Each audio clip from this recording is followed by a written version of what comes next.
BGNN Motorsports welcomes you to Loudon, New Hampshire. The Busch Grand National North Series. First cousins to the cars that run down south and out west and in the combination races. And the ground pounders of NASCAR. The thrilling slot car-like 600 horsepower modified. That's what you'll see live today on TNN Motorsports. Let's go trackside. And Randy Pemberton. Thanks, Mike. Well, there'll be a couple of guys doing double duty today in the Busch North and the Modified Series. Both of these guys are stars in the New England, particularly in the Modified division. With me, Mike Stefanik on my left, the Reggie Ruggiero on my right. Questions for both of you guys. First, Mike, you're going to have to make the transition today. Both of you guys jumping out of these heavy cars and into the Modifieds. What's that going to be like? Well, it's a little intense the first couple laps. You're going around here about 2 seconds faster in the Modifieds. You jump out of the Busch car. You've been driving that car all day long, lifting at a certain point, picking the throttle up a certain way. Then you jump in that Modified, and, it's just like wide open. It takes you a few laps just to get your composure and get your coordination back. It's an intense change. I say happy birthday to my daughter, Nicole, and hello, Christine. Okay. Reggie also certainly going to be a factor today. Reg, when you jump in the Modifieds, the fans don't get a chance to see these cars very often, but you do draft here on this mile track and use it effectively for passing. Oh, yes. The Modifieds is a great race because of the drafting. Like I say, we're running the Busch car, and there's really no draft effect to those cars, probably because we're not really going that fast. But with the Modified, you'll see 2, 3, 4 elite changes in one lap because of the draft. And the only way you can master the draft is with experience. We only get to run here 2, 3, 4 times a year. We've been running here probably the last 4 years, so the people that have been around the longest are going to be the people who are going to be up front. I hope I'm one of them. No doubt about it. Well, they're going to be starting deep in the field for the BGN race. Mike Stefanik will start 19th. Reggie goes off 39th. Where will they start in the Modified race? Well, let's keep that a little bit of a suspense, but they're going to have to come through the field.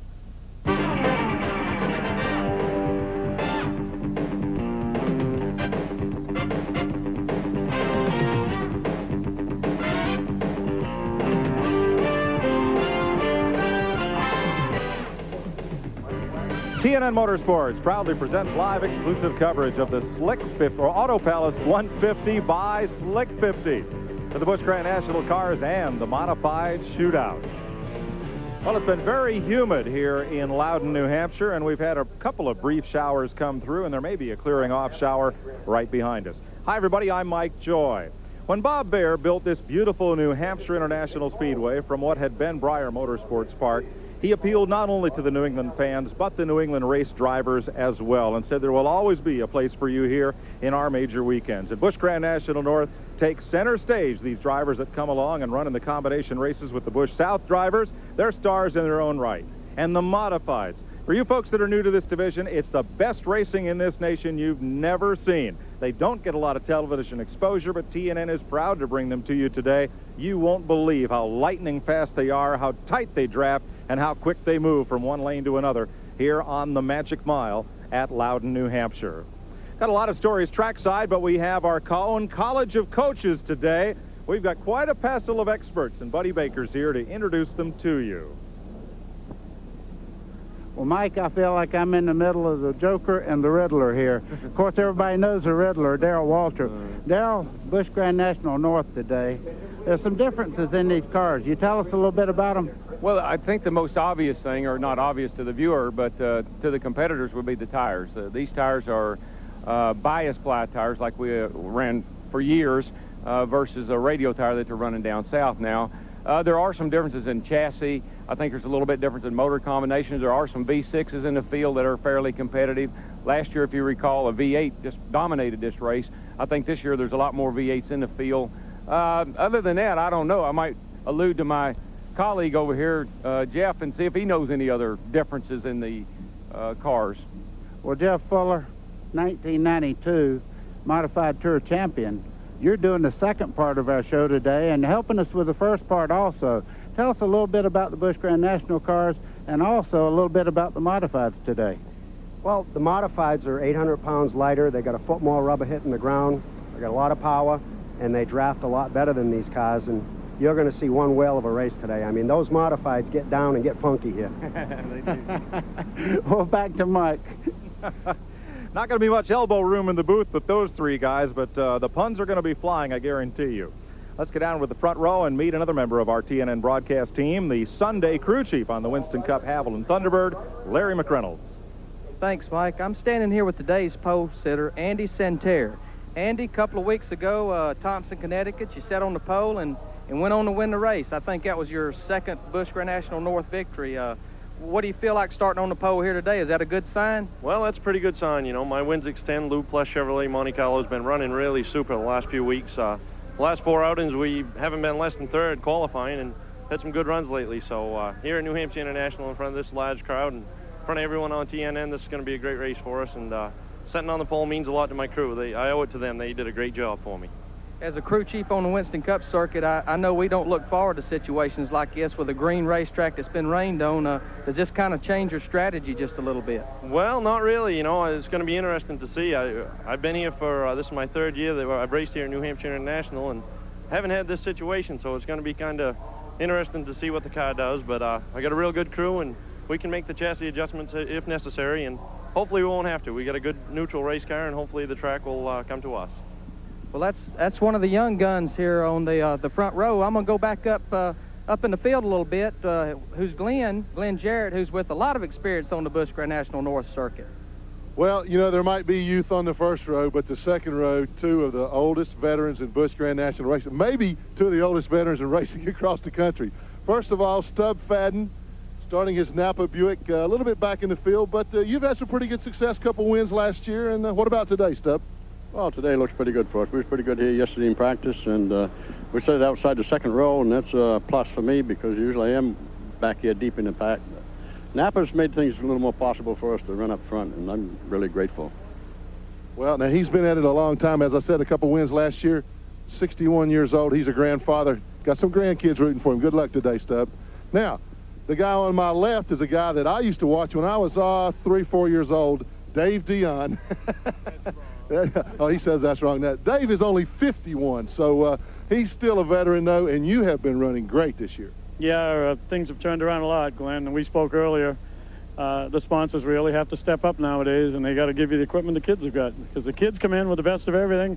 The veterans try and use the old stuff, and this year they bit the bullet and bought the good pieces, and I think I proved that I've got good people behind me. Well, he certainly does, and I tell you what, when the race starts, this is always a guy keep your eye on. He moves up forward through the field. He's starting 3rd, so he doesn't have far to go today. Now, let's see. We add this up, 66 years of racing experience between these 2 guys on the second row. 61 years old, 51 years old. I feel like a kid. Thank you, Glenn. That is Bob Bear, the gentleman who built this track out of his own pocket. He and his brother Dick ran the bulldozers and helped make this track a reality. He's there with NASCAR's Mike Helton, supervising the track drying operations. There's that little clearing off shower behind us. We'll let you know when it gets here. We'll be right back.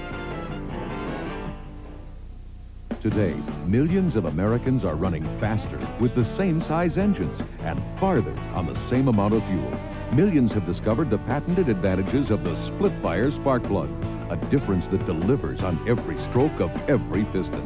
5 extra horsepower by merely installing these plugs, a 4.8% gain in mileage.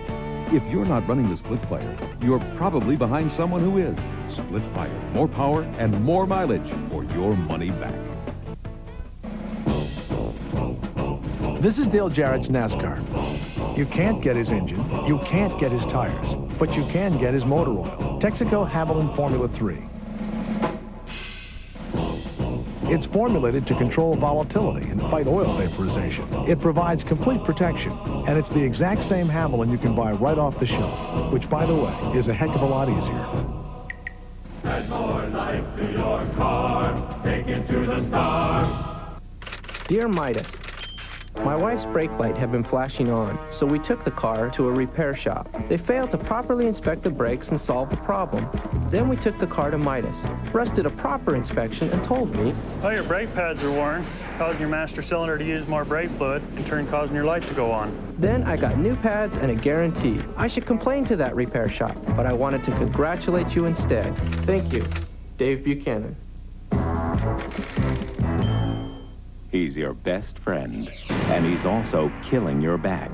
If nothing seems to help, Try Doan's. It relieves back pain no matter where it hurts. Doan's has an ingredient these pain relievers don't have. Doan's, the back specialist. Work boots. There's one place they don't work. Inside, they just don't have much cushioning. Dr. Scholl's Maximum Comfort work insoles give you 100% more cushioning. They make work easier on your feet. Today's exclusive coverage of the Auto Palace 150 by Slick 50 on TNN is brought to you by Split Fire, the patented performance spark plug. It only costs more till you use it. By Haviland Formula 3 Motor Oil. Add more life to your car. Take it to the star. And by Midas, the Midas way, the way it should be. I love to quote Mark Twain, but my least favorite quote of his, if you don't like the weather in New England, just wait a minute. It'll change. It was bright and sunny but humid here this morning. This shower system rolled in and really pelted this place with rain for about 20 minutes. And you can see areas of the track graying up and starting to dry. So we'd be close to going racing, but they say there's another shower right behind this one, and hopefully it will miss us as Tropical Storm Barry has kind of gone out to sea, but we're getting the residual effect of it here. Well, they say they need rain up here, and, you know, we're obliging people. When we come up here from the south, we like to do all we can to make the community happy. Well, down in the puddles, Randy Pemberton. Ricky Craven standing here with me. That shower right over our shoulder, Mike. We can see it coming. Another guy that's going to do double duty here this weekend. Of course, Winston Cup here on TNN tomorrow. You're in the Busch North race today. You're in their stomping grounds now. Used to be up here running competitively, winning the series. What's it like coming up here and running their backyard now? Tell you what, Randy, it took me a lap to remember. Got on the Bias-Ply tires again. Nearly spun out, and I said, now I can remember how to do this, and been enjoying myself. Speedy Oil Change and Tune-Up is a sponsor that's responsible for helping me get to the south, and nice to be home, you know, all the fans and the friends and the family, and so thankful that I can spend some time with everyone. You know, there's been a lot of talk recently about the sway bars in the Winston Cup division and so forth. What about these Busch North cars? You run them loose in the rear end? Do you have the sway bars to work with? What do you work underneath with the chassis-wise? You know, it would have been a great option, and because we only got 60 minutes of practice, we didn't get to try it. Sat around last night in my bus, and I thought, should we try that? Should we throw it on and gamble? Car's running good enough, so we don't need to gamble. But if I felt like we needed a little bit more, I would have put it on, because it'll help the car turn, and it's a little tight on these tires, but it's not an option in Winston Cup anymore, so that helps make the decision easy. You ever do any modified racing, Ricky? Well, I've knocked the fenders off my car, and they look like modified, but I've gotten better at that, and I really admire those guys for what they do, and I like to watch the races, but probably I'll keep my seat up in the stands and just enjoy what they do. Good luck here this afternoon and tomorrow. Let's go up with Glenn Jarrett, who's standing by with Kelly Moore. Okay, thanks, Randy. And Kelly Moore is on the outside of the front row beside the youngster Andy Santerre that Larry talked to just a while ago. And Kelly's a young man. He's only 36, just distinguished gray in his hair, but you're having a great year. You're leading the points, but I looked in the standings now. Ever since I've known this guy, he's run a Chevrolet, but I looked and it says the Tic Tac Ford, but a 9.5 to 1 Ford V8 engine. It's got to be a little different for you. Yeah, it is, Glenn. You know, the Fords were a little adjustment we had to make. You know, we've got some Chevys left over from last year, and we were trying to use them up. This is the last year NASCAR is going to let us run the V6, so we elected to run the V6 on the shorter tracks and bring the V8s to New Hampshire, Watkins Glen, and the bigger tracks. Well, now let me get this right. You know, you got a Ford here today, and it's a 9.5 to 1 V8 Ford engine. But when you run a Chevy, you run a V6 Buick. How do you ever remember all this stuff? Well, we keep it pretty straight. No, the Ford's doing a real good job for us. You know, we come to New Hampshire here. This is the second time here with this car here, and you know, these guys really put a good car underneath, and we set it on the outside pole, and we're really happy for Tic Tac, Auto Palace, Jordan Lumber, Pennzoil, Main Lube. Let's talk about your year so far. It's going great. As I said, you're leading the point standings, and I know that that's something that Kelly Moore really wants, is that Busch Grand National North Championship this year. Yeah, it is. You know, these guys have worked real hard all went along. We've, you know, we put a couple guys on the payroll and really put things in order this year, and we feel that, you know, we've got a good shot at this. We just got to keep looking at the big picture here. You know, Tic Tac got on board with us this year, and we're trying to do a good job for them. We've got one win under our belt. We've had a few races that we've kind of stubbed our toe, but, you know, we're trying to look for the consistency and look at the big picture come the end of the year. We've had a few runner-up positions here in the season championship over the years, and we're going to try to get up on top this year. Okay, best of luck to you today, Kelly. Kelly has 2 career victories here at New Hampshire, so he's definitely a man to keep your eye on. Easy to see in that bright green and white tic-tac Ford. Mike? Thanks, Glenn. Darrell, I've heard a number of drivers. Larry Pearson, I remember standing on the pit lane at Martinsville as we watched the rain showers off to the northwest here.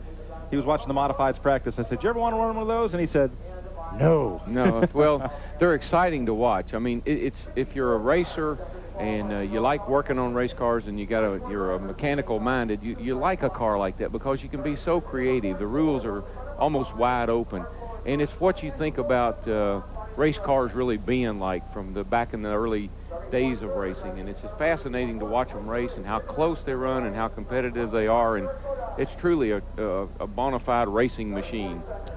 Big Busch Grand National North modified doubleheader coming your way here on TNN this afternoon as they finish up drying the track. We may get to racing here very shortly, so stay with us.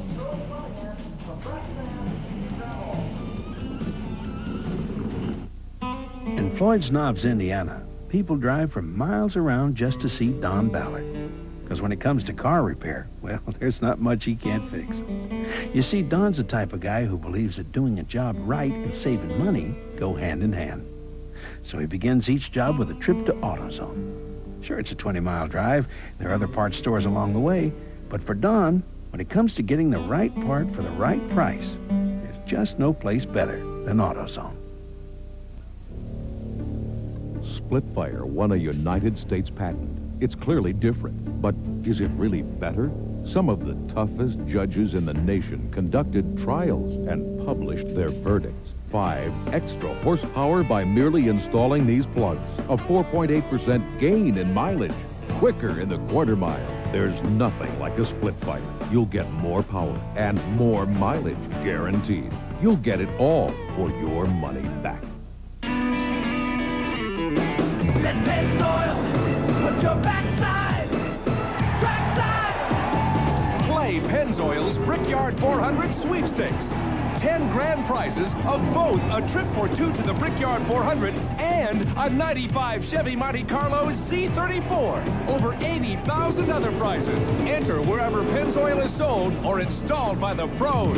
Brickyard's the game, Pennzoil's the name. Peerless Faucet didn't come up with the idea for a spout long and high enough to reach over and into large objects. We merely adapted it for the kitchen. High-rise faucet designs by Peerless. Get more out of your faucet than just water. One of these hammers is jacketed in high-impact polycarbonate. The other one is broken. The fiberglass jacketed hammer from Stanley. Welcome back to the Auto Palace 150 by Slick 50 here at Loudon, New Hampshire. They're finishing up drying the track and introducing drivers trackside. Darrell, what was about doing live television? What was perhaps the strangest thing or most intimidating thing when you first came to live TV that you found different from what you expected? Well, I love live television. I mean, it's spontaneous, and what you see is what you get, and I think that's what television should be all about. I don't like the stuffed shirt with standing behind a podium or sitting on a stool. I like live TV. And I guess the thing that you don't that people don't realize is how nervous you get. I mean, you're calm and you're cool and everything is fine until that red light comes on. The red light being that means the camera's on. And then all of a sudden everything you wanted to say, all the thoughts you had, all the smart things, all the cute little remarks you're going to make, they go away and you can't remember any of them. You get most of them in. Jeff, what'd you find yesterday? Your first exposure to television here, and what'd you find that was most different than what you expected?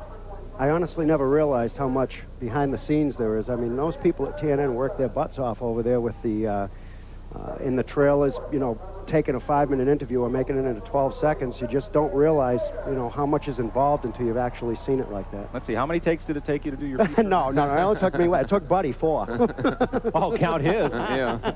Jeff, that's posterior. Oh, okay. I think it's old in senality. All right. That's it. Out. That's it. It started. We better go trackside with Larry McReynolds. Yeah. Okay, I'm standing down here on pit road, and I was trying to find some familiar faces. And I knew there was no way they could run a race without Kenny Schrader. Kenny, a Busch Grand National North race. Whose car are you driving? Mike Greasy's car. It's a real good little car. We just might be a little down on engine. We brought a 6-cylinder, but it's a long race. We'll just see what happens. Was there a reason they brought a V6, or is that basically all they had? They got a real good V8, and it's up in one of the team car that's starting in the second row or something. But, you know, if we wanted to come run, we had to run the V6, which is no problem. I just glad to run for these guys. Okay, again, I knew they couldn't run a race without Kenny Schrader, so we'll watch him as he progresses during the day. All right, we're going to go down to Randy Pemberton, who's further down pit road. Well, Jan Leedy back here, timing the engine on his modified. He's on the pole here for the second of the doubleheader here today. Like we were just talking, I asked you if you'd won a race. You have won one, but not in the Tour Series. Of course, the modified Tour that runs particularly in the Northeast. What about today? Well, I think we have a really good shot today. I got a really good car under me, and the Hoosier tires that we brought here have been really, really good through practice. Really consistent, and they've been lasting really well, so I like our chances.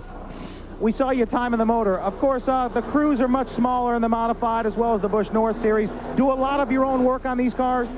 Well, it's really difficult for us. You know, we're 8 hours from home right here, and to ask somebody to take Thursday, Friday, Saturday, and Sunday off to come up here and race is difficult week in and week out, and so it's hard. You know, we have kind of a small crew, but I have a really great crew of guys that really know what they're doing, and we all kind of have our own jobs, and the engine's one of the things that I take care of. When this thing hits the ground running, what's a package like this worth? Well, geez, if you pay the price, a race car and an engine's about $45,000, but of course, that just gets you started. You got to have the transporter and the spare equipment and all the other, you know, tire change tools and radios, and goes on and on. So it's a pretty big investment. You pretty much got to love it then. You really got to love it. Okay, back to you guys. And he's good at it. Darrell, look at this car, and you see the front tire sitting there on it. Of course, there's no left rear on it right now, but that's, Jeff, how wide is that front tire? That's 13 inches wide. Darrell, how'd you like to have that on your Winston Cup car? I would like to have that, and nobody else had it. That would be a real advantage. Mike, I watched him practice just a little while ago. He needs that left front. And about three I'm more not very like good. You know, if Schrader had paid those guys more, he could have gotten a better engine in that car. Well, see, Jerry Marquis is running for the championship, so he gets his first choice of engines. He got the V8, and Schrader gets the V6, and he'll find a way to get the job done. See, a lot of people don't know about Schrader. The reason he drives all these races, he goes around and pays people to let him drive. It's not what, that's not what Mike Ricci said, and he owns the car. Look at this crowd here for Saturday. They're anticipating a start here in just a few minutes. So stay with us from Loudon, New Hampshire, live on the Nashville Network.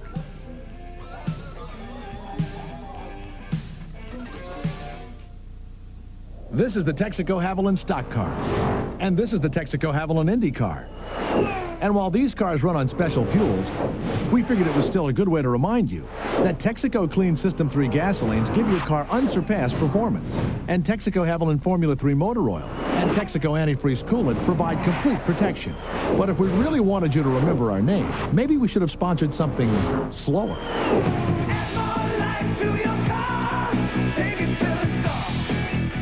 He's your best friend, and he's also killing your back. If nothing seems to help, try Doan's. It relieves back pain no matter where it hurts. Doan's has an ingredient these pain relievers don't have. Doan's, the back specialist. To run 300 mile an hour in a quarter mile feels kind of like sitting at a stoplight and get rear-ended at 100 mile an hour by an 18-wheeler. The NHRA on TNN Motorsports. It doesn't get any closer.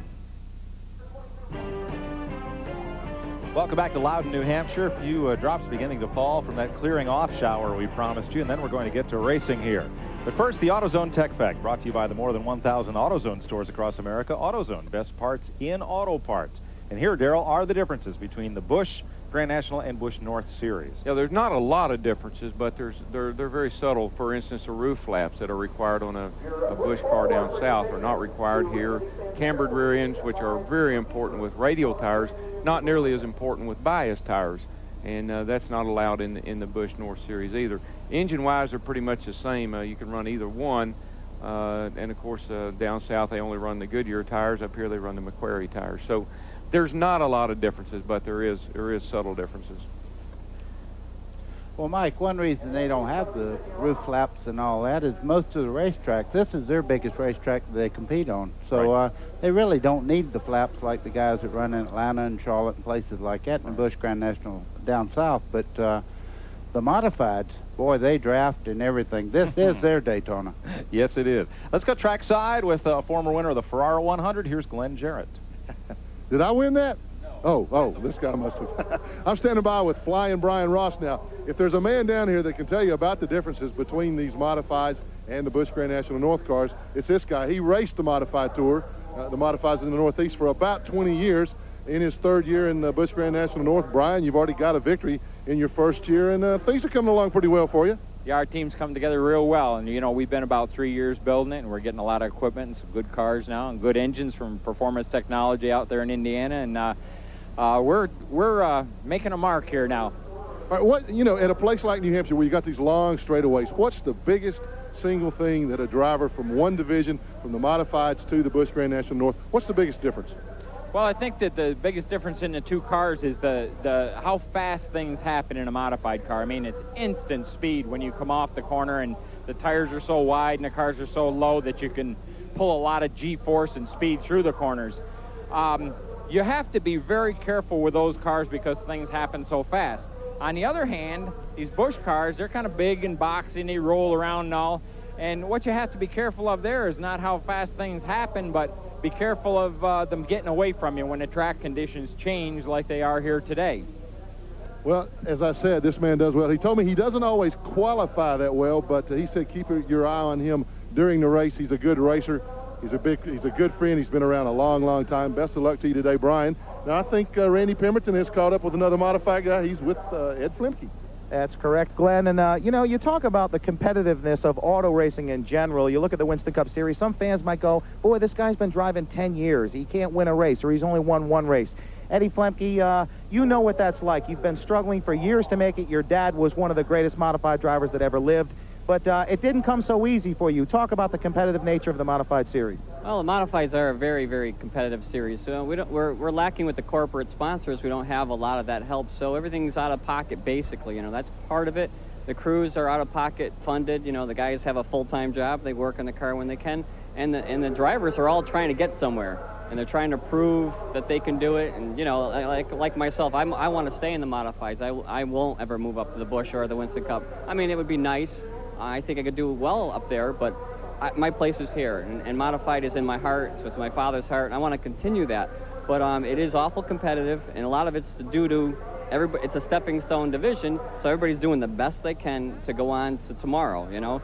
So you got tough guys to run against, you know. Well, another quick question. What about the sponsorship package? We hear things like $3, $4, even $5 million now in the Winston Cup division. What does it take for you guys to run these cars? We're probably looking at a $200,000 a year budget. About, I would say that's accountable. You know, it's kind of hard to tell because, like I said, all our help is out of pocket funded. They pay their own motels, they pay their travel, food, etc.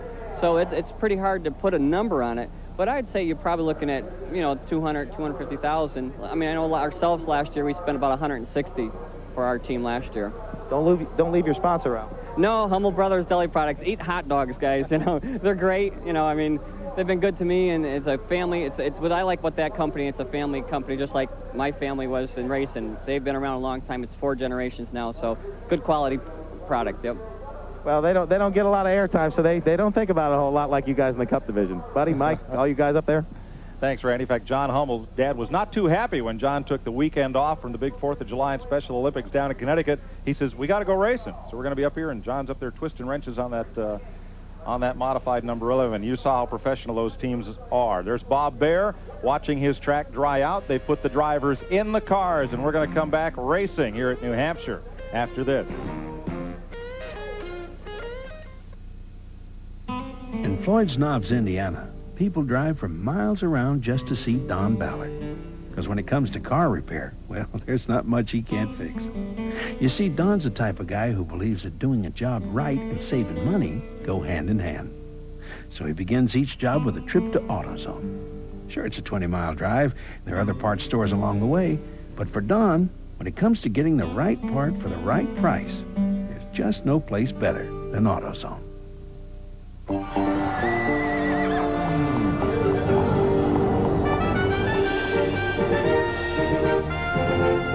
There's a killer out there.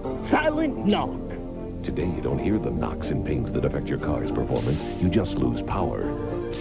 So long, lost power. Hasta la vista, hesitation. Let's take this herd north. Let's go! Feel the power. 104 Plus Octane Boost. He took a lot of rain, and I give him a little too much, and it got long on me. They're the top college rodeo athletes in America, and they all want that world championship. I knew what I needed to do. The College National Finals Rodeo, TNN today.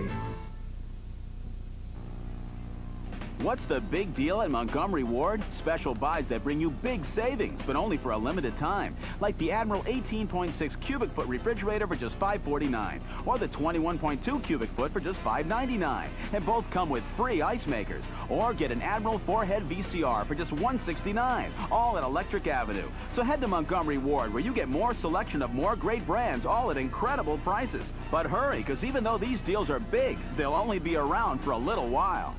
It doesn't get any closer. Last year, it was a Winston Cup war. Ernie Irvin's early lead got pushed in the dirt, but Ernie clawed back, then got loose, yielded to the man in black.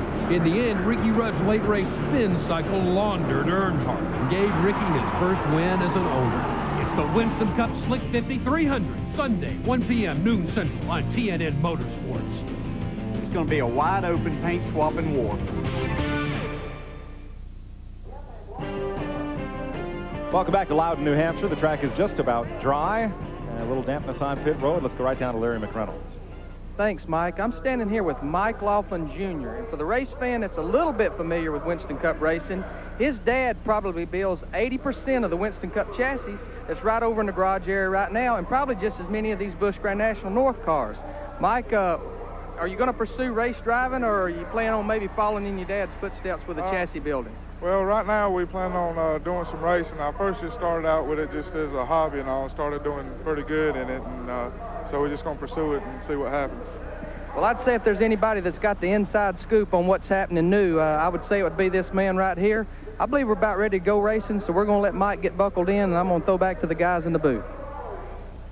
Thanks a lot, Larry. We are set to go here at Loudon, New Hampshire. 150 miles for these Busch Grand National competitors, and the modifieds will have a 40-lap race, and unlike last year's, it will be 40 green laps. The caution laps will not count, so it should be a lot of fun. And Darrell, as you look down here, and I see so many of these blank quarter panels or local businesses on these cars, and fellows that are trying in this showcase that somewhere among these 60,000 people that will be here today might be somebody to sponsor one or more of these race cars. Well, they might be, and I know these guys talk a lot about sponsors, and of course that's what it takes to make a race car go fast.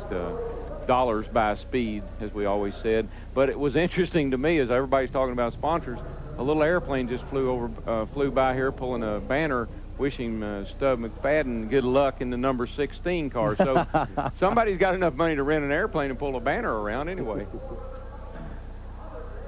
So the car covers are coming off, and there it goes. Go Stub Fadden. Team Napa. That's who Kelly Moore leads the point standings. Dave Dion is just 58 points back, 31-year veteran. Mike Stefanik, who had a brief fling at the Busch South Series, went up for a cup of coffee, as they say in baseball, and is now running Busch North, hoping to get back down south. Stub Fadden, age 61, fourth in the tally. And Brian Ross, who has always been a very consistent runner in the modifieds, he is in fifth place in the point standings as we get set to go racing. Bobby Dragon, another former champion of the old NASCAR North. Tom Bowles, second-year driver, who has John Munson, Ricky Craven's former Busch crew chief, running his team. There's Jerry Marquis, who drives for the Gricci brothers, Mike and Harry. Dale Shaw, the defending champion of this series for Quinn Boisvert, and Andy Santerre, the leader of the Young Guns in this series. He is the Jeff Gordon of the Busch Grand National North Series. Young, personable, a lot of experience, and a charger to the front. Yeah, we saw him run very well here, I think, 2 years ago. I think he was, wasn't he driving the 15 car? He was driving the 15 and led most of the way and had almost a half a lap lead and crashed in turn 4 up here. Yeah, so he does have a lot of talent, and I'm sure he's got a lot more experience. That was a couple of years ago.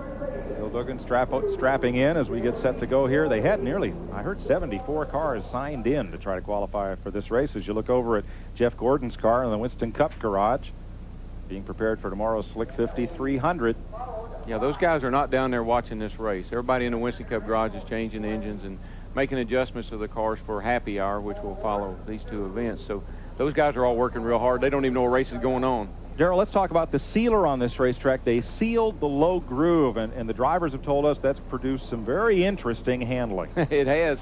You know, we didn't realize that, and of course you go out on the racetrack and it's black and it looks normal. You go in and hit that extra black spot right there, that darker spot, and that's been sealed. And the reason for that is the track tore up here the last couple of years.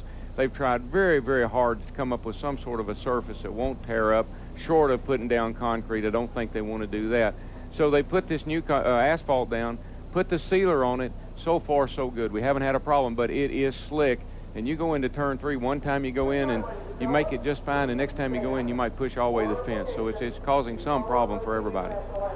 Well, Darrell, you're looking at where they resealed in the corners there. Just outside there, that's a lot of racetrack, but it's non-usable. If you get out there, we watched a lot of people in practice, and you get out there, you just have to stop and start over again. Yeah, it gets so much dirty, so much trash up there, and some of the rubber off the tires, and some of the asphalt sheds, and gets pushed up high there, and you go straight into the fence if you get up in that loose stuff. Now, Jeff, weren't some of the modified drivers saying yesterday they could change the handling on their car by putting the left wheels down on the new surface and the right tires out on the old surface? Yeah, you know, with those cars, you know, 13-inch tires compared to 10-inch tires on these cars, they'll try anything they can to, you know, to get in there and get through there a little quicker. They're a lot more forgiving. They're closer to the ground. Center of gravity's a lot lower, and, you know, you can take a few more chances than you can in the Busch cars, but I'll tell you, that sealer is, they even not complain, but going into turn 3, the car even feels different. Yeah, both ends of the track are different. 1 and 2 is pretty good. 3 and 4 totally different than it was last year, but I don't know what anybody said about running right side tires up out of that stuff on the outside line, but I'm going to bet you $100 that they all go into turn 3 on the apron. Oh, we saw it. Everybody will be trying to get down there. It's going to look like Milwaukee, where everybody ran down on the apron. Oh, yeah, last week. You know, you get more bite down there. So we're about to fire the engines. The drivers for both events have been introduced, and the track trucks are being pulled off. That means we're ready to start this race. Thanks for bearing with us. Let's go racing on TNN after this. And batting third, Babe Ruth. He was the most powerful hitter of all time. Was it that perfectly honed piece of hickory that led to all those home runs? Or was it something else? Was it the chewy caramel, the nougat, and the crunchy roasted peanut-packed power of a Baby Ruth? Maybe. And here's the pitch, and there it goes! Oh, my, how does he do it? Maybe. Baby Ruth from Nestle. This baby gets you going.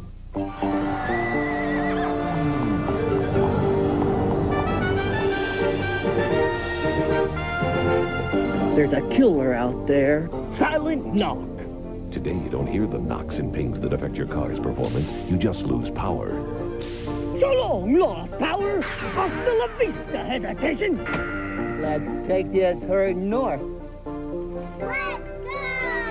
Feel the power. 104 Plus Octane Boost. To celebrate Apollo 13, Hardee's salutes great American heroes like Mark Stevens, who picked up a bring-em-home family value meal at Hardee's, just $13. 10 pieces of fresh and juicy fried chicken, 5 biscuits, choice of 3 large side dishes, and 1 large serving of peach cobbler. Making him a hero to his family. Nowhere in this great land can you find a greater value, just $13. Fresh from the kitchen at Hardee's, over. Every day, we all find a way. A promise made, a promise kept, giving it our best. America's most complete source of auto parts, a national warranty program, and customer service only Napa can give. No wonder more people trust Napa to keep their vehicles running. We keep America running. We keep America running. Today's exclusive coverage of the Auto Palace 150 by Slick 50 on TNN is brought to you by Napa. We keep America running.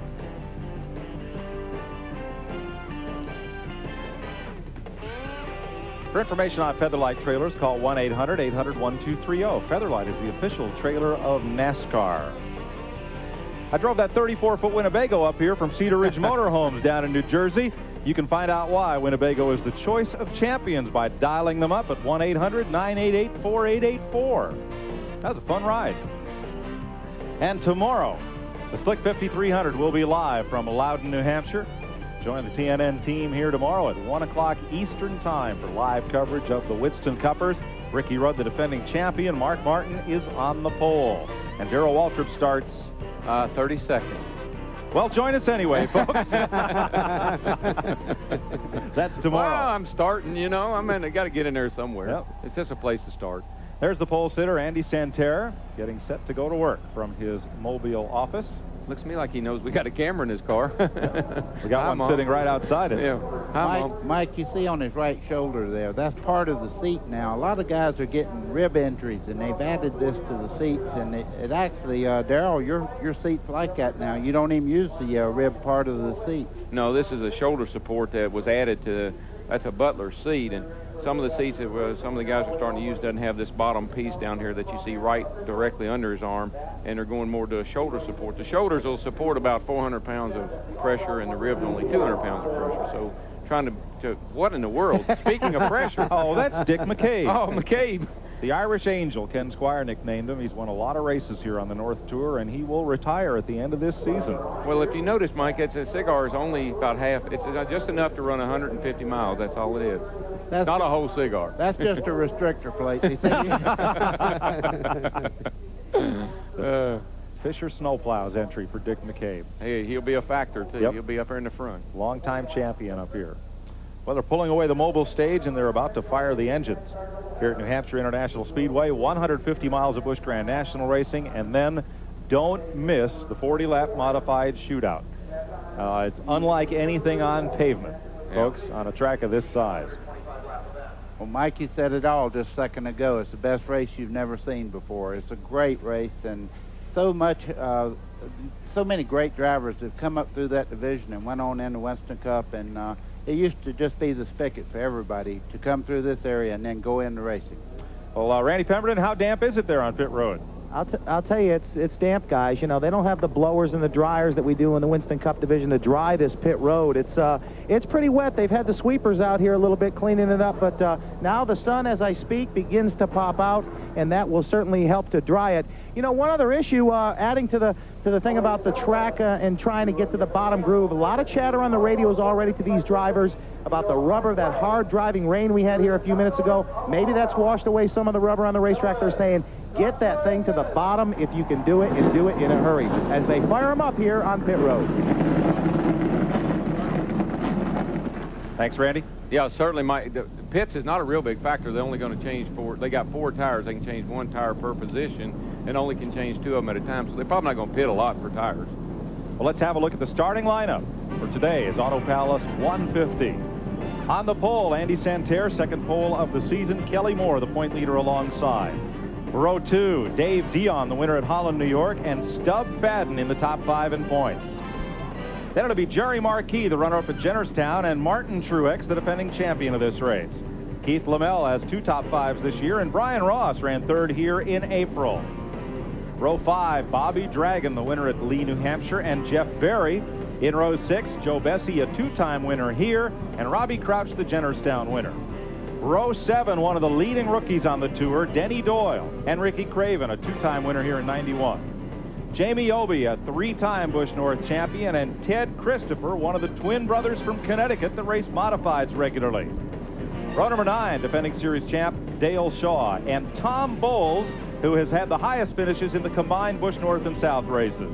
Mike Stepanek won here in April. Dick McCabe, the 1992 and 93 series champion. Carlton Roby and Brad Bennett share row 11. Glenn Sullivan and Winston Cupper Ken Schrader, row 12.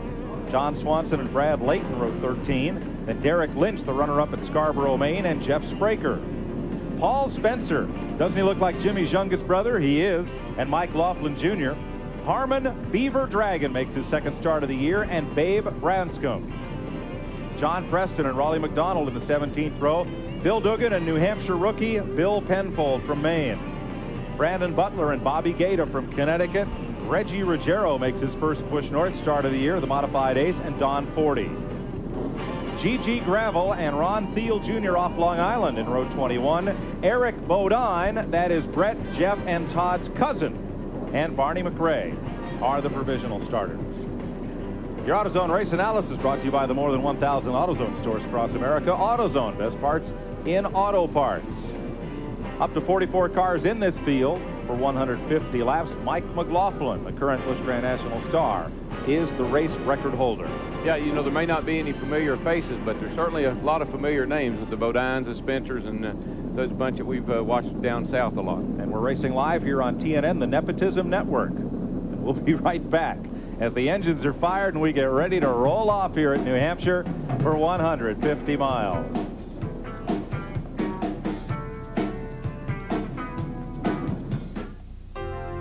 Coast to coast, from small communities to urban America.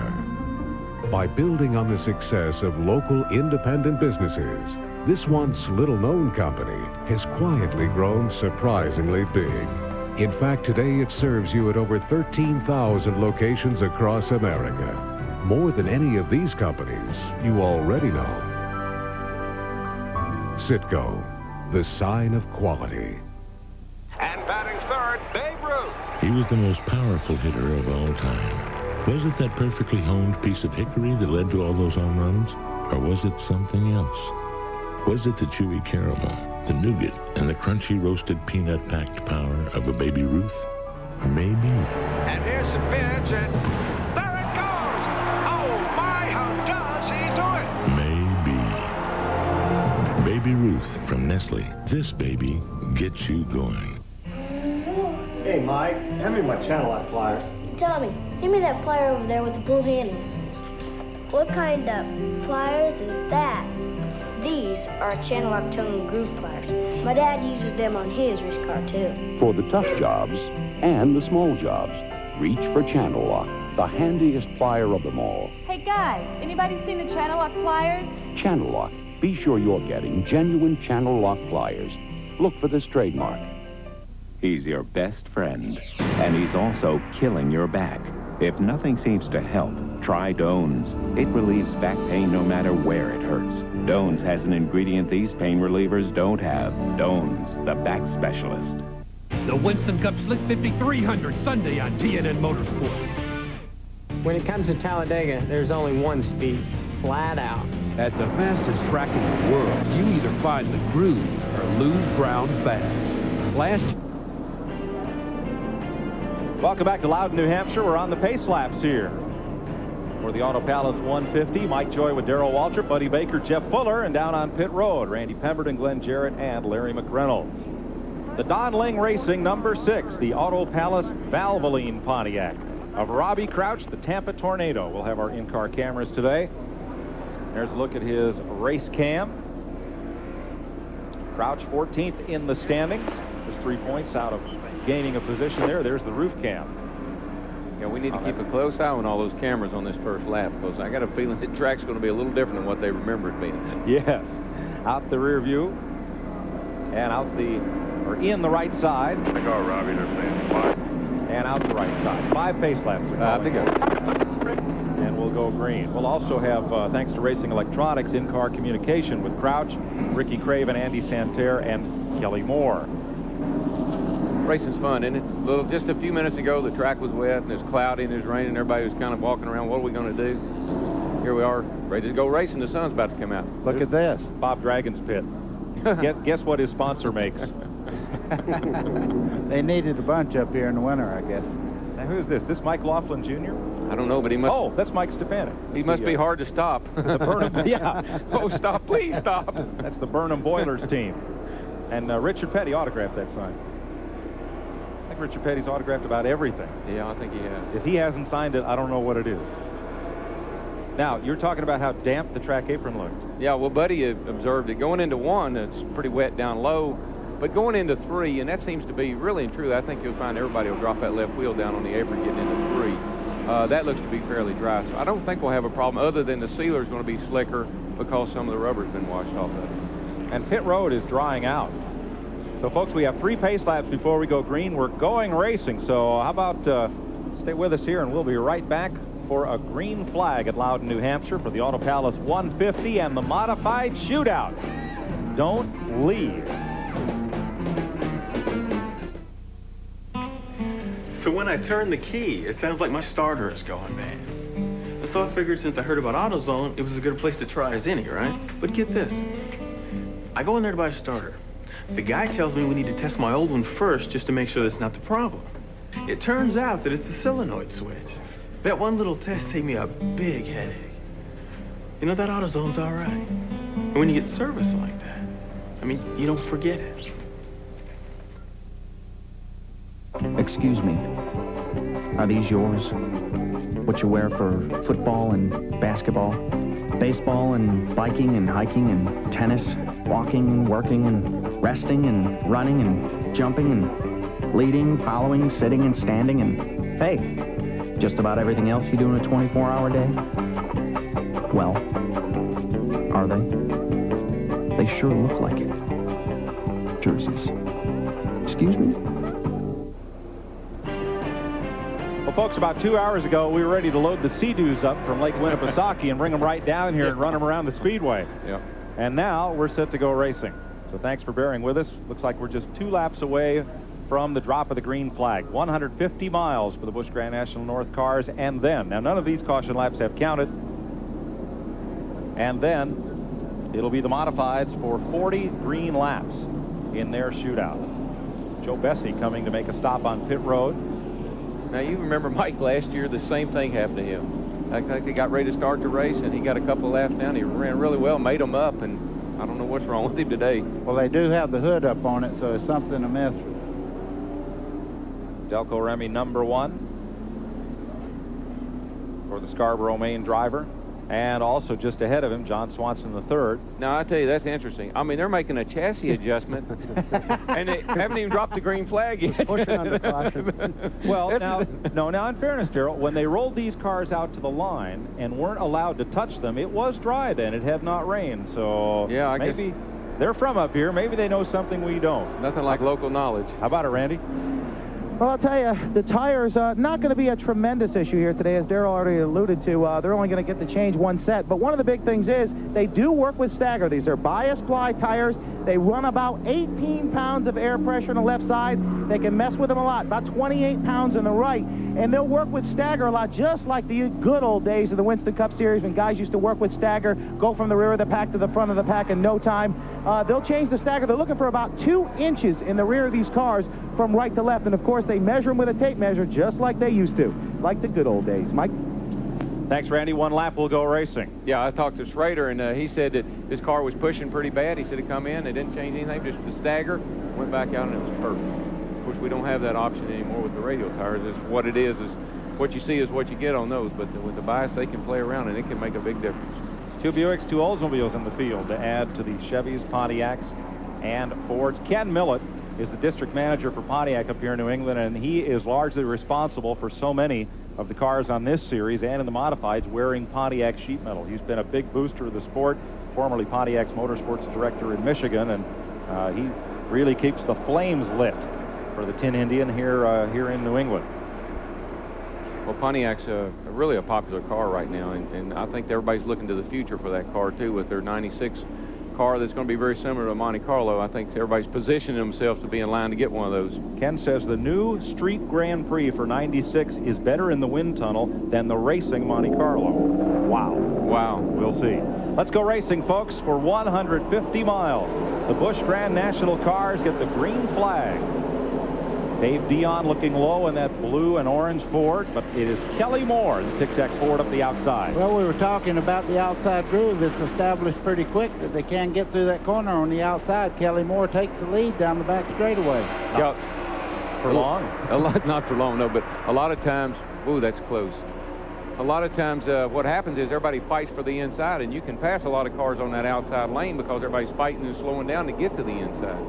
Andy Santerre will lead the first lap. Kelly Moore is second. Stubb Fadden is third. Dave Dion holding on to the 4th spot, and Jerry Marquis is 5th. Single file through the top 8 positions now. You can see Santerre getting in that corner just a little bit hot there, and he swept out just a little bit. Look at this side-by-side racing though, Mike. 10th on back, Jeff Berry. Then the number 30, that's the rookie, Denny Doyle, who's carrying at no charge the U.S. bobsled team colors today, trying to raise funds for that noble effort. Bob Cuneo, who works a lot with Jeff Bodine, has also been an advisor to the Doyle family racing operation. And now we're 3 wide with Dale Shaw looking underneath the Bud 41 of Jamie Obey. Yeah, I'm glad he used better, a little bit better judgment there than to try carried into that turn 3 wide. This is the camera on top of Crouch's car there. You can see that the 41 of Obey got sideways getting up out of that corner. 3 wide again. There are 3 deep going into turn 3. Who's going to give? Ooh, that's close. They get it down to double file. 73 Brian Ross just ahead of Robbie Crouch. They fight for 11th place. With some tight racing right now. Dion going at it with Jerry Marquis, who was the pole sitter here earlier this season. 51, the Wheels Auto Supply car. Stuff Patton in the 16 there. He's kind of leading that group off the corner there, but they're side by side behind him. And 56 Martin Truex, last year's winner, the Blount Seafood Chevy, right in there with them. You know, they talk about drivers getting excited and pumped up before a race starts, and I just wonder if Stubb got excited then, and I just wonder how excited he gets after being in racing all these years. Jumpstart the pacemaker. Yeah, that's it. 61-year-old Stubb Patton. They talk about heart rate and everything. I wonder what his comes to. It's pretty good. Darrell, that's what we call casual contact there, but it was about to get serious. Coming up out of turn 4, the car is light there anyhow. So if you get touched there, you can spin around. Yeah, well, you notice Stubb, he says, I think I'll let these guys go on by me. They're bothering me. They're worrying me. Martin Truex started in 6th. Has now moved himself up to 4th place. We'll probably see some cars go through some transition, Mike, where the track conditions are suitable to some cars, and as the track gets rubber down on again and things change a little bit, it might be more suited to some of the others. So we could see some transition here as sports cars going forward and going back. That's Bobby Dragon, Buick 71, or Pontiac rather, drifting back a spot. Now Denny Doyle, the rookie driver, unsponsored but having a great season out of the Watertown, Connecticut area, moving up and underneath in that white number 30. Doyle, the track champion in the Pro Stocks last year at Stafford, Connecticut, makes the move up to Busch North. Well, he's doing a good job. The car's running well. Now there's Dick McCabe and Kenny Schrader in 52. Second Wheels Auto Supply entry of the Gricci brothers. From Robbie Crouch, looking back at series champ Dale Shaw. Whoa, Dale. Dale made it close there, but he's coming on the outside. If he makes that move, Mike, we have an Attaboy award. He's fixing to get it, I believe, because he's going, looks like he's really making the move on the outside. Dale Shaw makes it work. Brian Ross comes up, covers the spot. You can make it work a little, for a little while.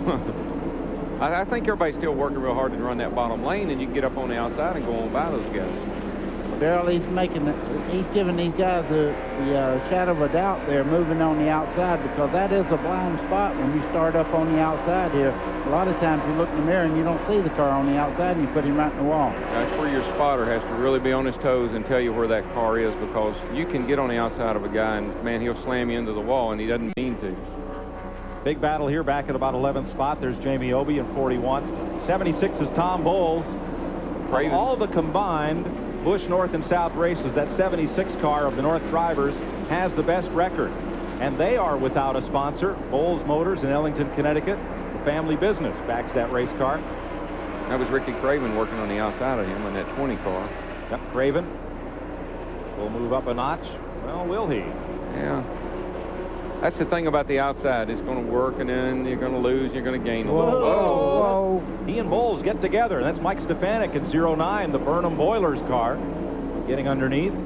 That was just about what I was trying to explain just before we got on Ricky Craven here. You're on the outside there. If they move out any at all, you're pretty much in trouble. Yep. It looked like he got a little bit loose coming up off the corner there, and that was close. Right behind, 13, Ted Christopher. Up to second place, Jerry Marquis in 51. Remember, that's the car that in May, the car owners, Mike and Harry Gricci, were back at the flower shop fixing up Mother's Day bouquets. They couldn't be here to watch it run. They're here this weekend. We got Beaver Dragon in the pit. I don't know what his problem is, but just see him come with a hood up. And earlier, just before the start, we had Joe Bessie in the pits. Larry McReynolds, what happened to Joe? Well, I've been standing in the Joe Bessie pits talking with his crew chief. Right from the minute that they cranked the motors, the engine was just flat and didn't have no power. They come in before the start of the race, looked at spark plug wires, ignition wires, things of that nature. Didn't really find anything. Most of these Busch North cars only have one ignition system in them. Unlike the Winston Cup cars, where even though we hate to carry the weight, we run 2 complete systems where our driver can throw a switch and at least eliminate to see if that's the problem. So there's not a whole lot they can do. If they get a lengthy caution, they may explore it a little further. Thanks, Larry. We have 11 of 150 laps complete. There's Kelly Moore, the Alan Avery, or rather the Tic Tac Ford. It is this year. The former Jordan Lumber. Brooks is on that car as well. That's Martin Truex there in the 56 just behind him. Truex really gets around this racetrack very well. You see him closing in on 4th place there. Or 3rd place, excuse me. Martin Truex, defending champion of this event here, did some modified racing before moving to Busch North. I said Alan Avery. He used to own a car sponsored by Tic Tac, but that Kelly Moore car is owned by Roxanne Moore, and we'll be right back. In the middle of my workday, I don't do power lunches. I do power lifts. And when you work out this hard, you better use a deodorant that works hard too. That's why I use Speed Stick. It gives me 110% protection that lasts all day. And fortunately, all night.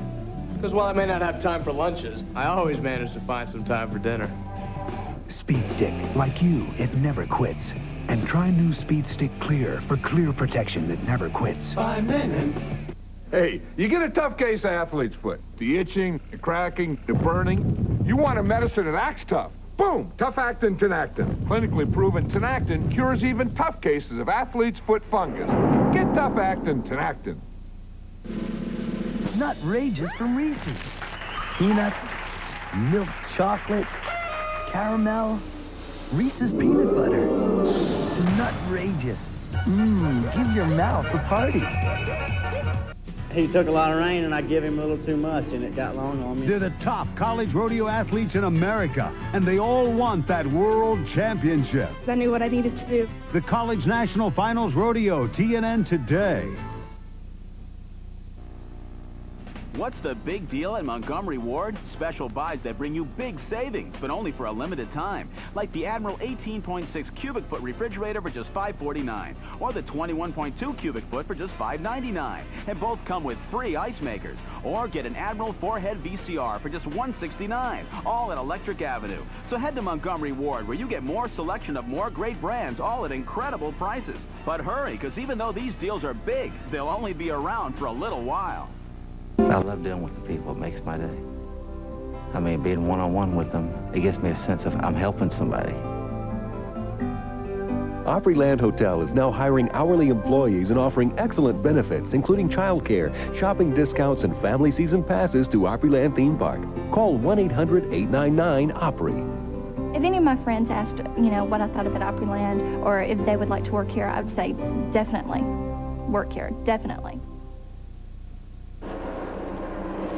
Moments ago, the lead changed. Jerry Marquis, who won a modified tour race last year in a car that he hopped in on race day at Riverside Park. Mario Fiore's 44, now running the Busch North Circuit, has taken the lead in Mike and Harry Gricci's 51, a car formerly driven to victory here by Mike McLaughlin. And Andy Santerre drops to second. Here's how it happened in the backstretch. Yeah, he just got a real good run off of turn 2 over there, and that car's pretty quick down the straightaway. Did a little drafting. You can get a little draft here, not a lot, and got down low and got under the 44 and took the lead. Darrell, you could see him going in that corner then, and it looked like Santerre really checked up. Well, you do here. Yeah. You give and take a lot on this racetrack. Yeah, you don't really want to go in on the outside if you can help it. Now here's Dale Shaw, number 7, and Jeffy is still working that outside. I was just asking Darrell when we were on break. That car seems to be working real good on the outside, and I was just wondering maybe when the fuel got burnt off or whatever, is he turning so good now that he's going to loosen up later on? Well, that's what I think. The car, the car's losing a little bit of ground now, and I think as the tires wear down a little and the fuel burns off, and the track's going to change considerably, that car may not be working that well later on. Yeah, he started in 17th. He's up to what? 7th, 10 positions. Yeah, but he's kind of tapered off right where he is. He hadn't really been going forward that quickly lately. Battling Keith Lamell in 98 for 6th, and Bobby Dragon in 71. Yeah, even in the middle there, it almost looks like he's... Yeah, see his left front wheel, how it's really turned. Yep, you can see it'll snake a little bit off that corner there. The back jumped out just a little bit. But the good part about this, if he's really quick right now and he can really get track position, make his pit stop, adjust on that car, you want the car to run good all day long. I imagine if he could hear us, he said, boy, y'all leave me alone. My car ain't that bad. and he's about to show us. Yeah. Sixth place against Keith Lamel on the bottom of the racetrack. Dale Shaw. Yeah, I'd take that loose right there. Well, he's having to work the throttle right there, buddy. He can't come off there wide open or he would have shot right past the 98 car, but having to work the throttle a little bit to keep the car down. Right there is where you were talking about that silly... Whoa! Bobby Dragon almost got in the side of the 98 car just then. He just lost a toe off his snowshoe right there. No harm done. They continue 7th and 8th. Up front, Jerry Marquis, the modified ace from Enfield, Connecticut. Started off in figure 8 racing. Wow. Boy, that'll teach you timing. It sure will. I tell you, it doesn't take much time to figure out you need to do something else. I think you're right. That's Joe Bessie in the one car there. He's off the pace pretty bad down the straightaways. Apparently, whatever the problem was earlier, when he stopped on the front straightaway there, he has a big problem. Poor Joe Bessie. I mean, I have seen him run some well over races. Had a great race car. I think the guy has probably the worst luck of anybody in racing. And I know this is an important race to him. And he's worked hard to keep a sponsor on that car. Good guy, hard racer. And just has bad luck. And let's give him credit. When the motor went flat, he could have taken that car to the garage and said, well, you know, we're not going to run today.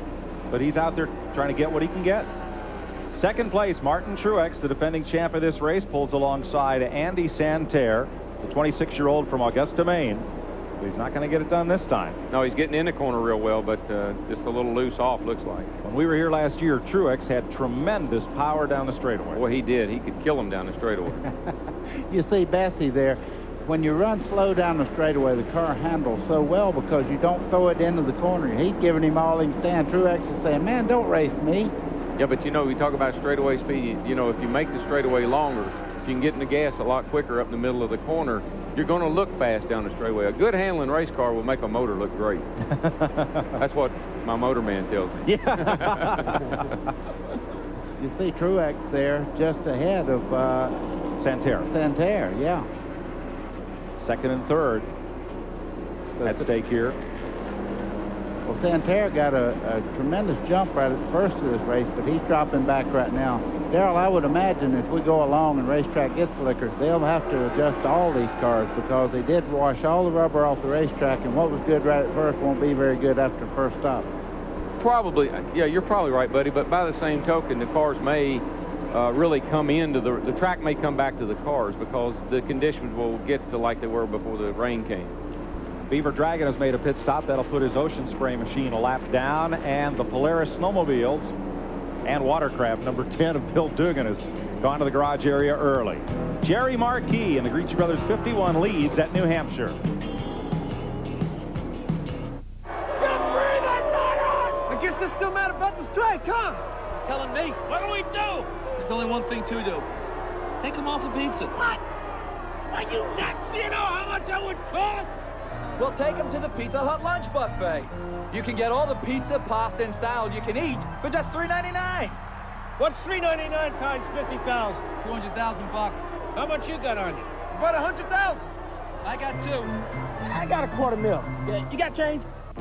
In these mountains, you need a tough truck. Dave Ashley, Search and Rescue Volunteer. Trails, I tend to make my own. It's one torture test after another. But the people I'm looking for depend on someone to find them. Well, I depend on something too. My Ford F-Series. How do you learn a job like this? Let's just say I drive something tougher than a golf cart on the weekends. Ford F-Series. The best-selling trucks are built Ford Tough.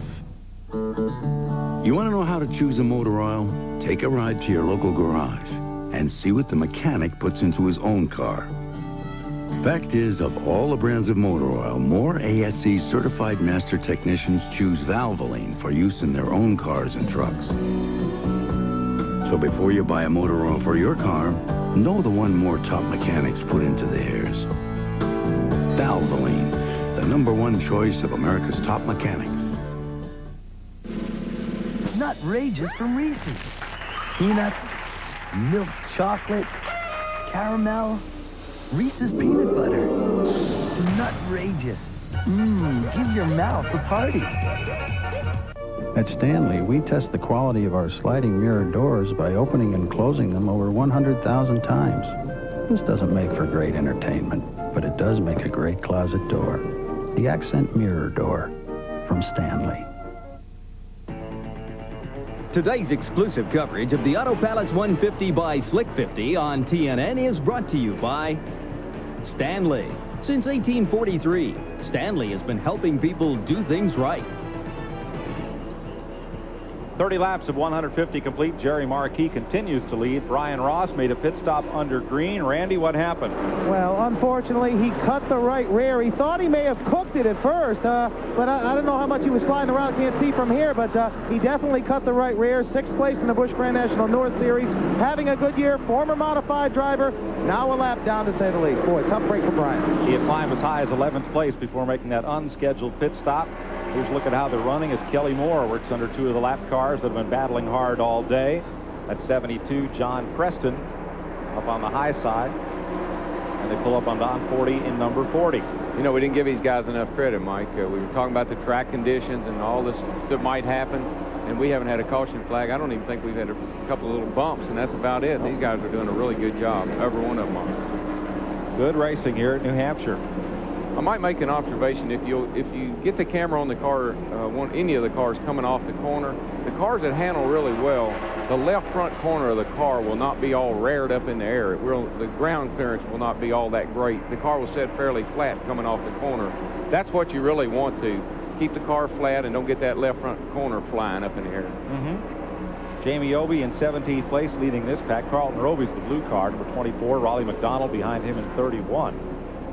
Gaining a little bit of ground on the rest of this pack. And that's what the rear sway bar does. The rear sway bar takes the roll out of the back of the car laying down on the right rear, and it'll hold the car flatter through the corner. And that's why it's become so popular, particularly on the Chevrolets that are running such a high ground clearance in the front now. They need that to keep the car level. As I say that, I figure Gary Nelson's listening. He'll say, well, we'll just take the sway bars off the Chevrolets then. From Robbie Crouch, the Donling Pontiac, the Valvoline Auto Palace machine, looking back at Tom Bowles in that I can't believe it's unsponsored number 76, because he's had some great runs this season and last. Denny Doyle just ahead, carrying the U.S. bobsled team colors, getting a little loose there off the corner. Twice loose. Yeah, several of the cars are starting to fishtail just a little bit. Good term with the rain and everything. Lake Winnipesaukee or whatever it is. Good term. Good term, bad pun. Yeah, right.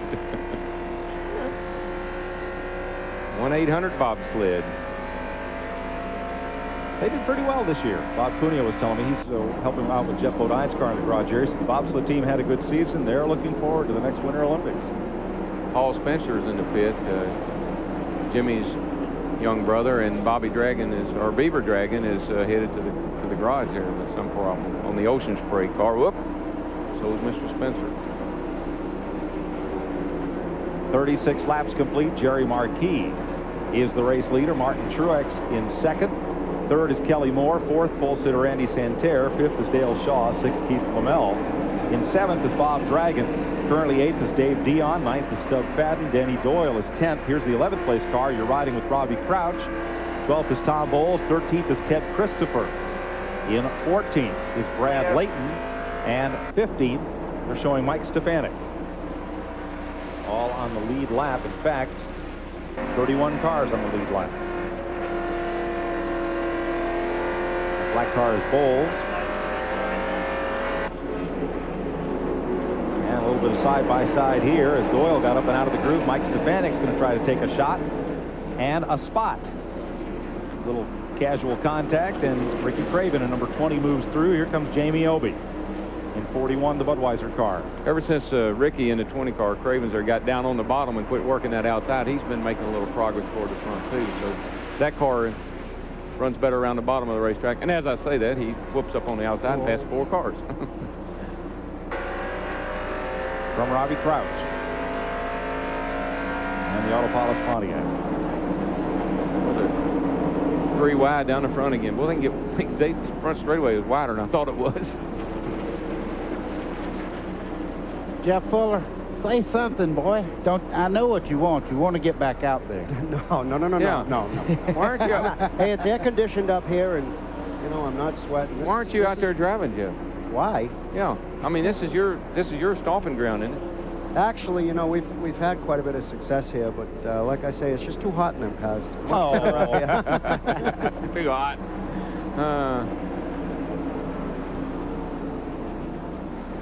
There's Joe Bessie trying to get back to the front. He's working underneath the number 24 at Carlton Roby. Bessie's car is posted 1 lap down. And a little bit of raindrops on the window. And the starter has the yellow in hand, hasn't waved it yet. Caution there it is. Out. We're under caution for a few raindrops here at New Hampshire. We'll be right back to sort this situation out.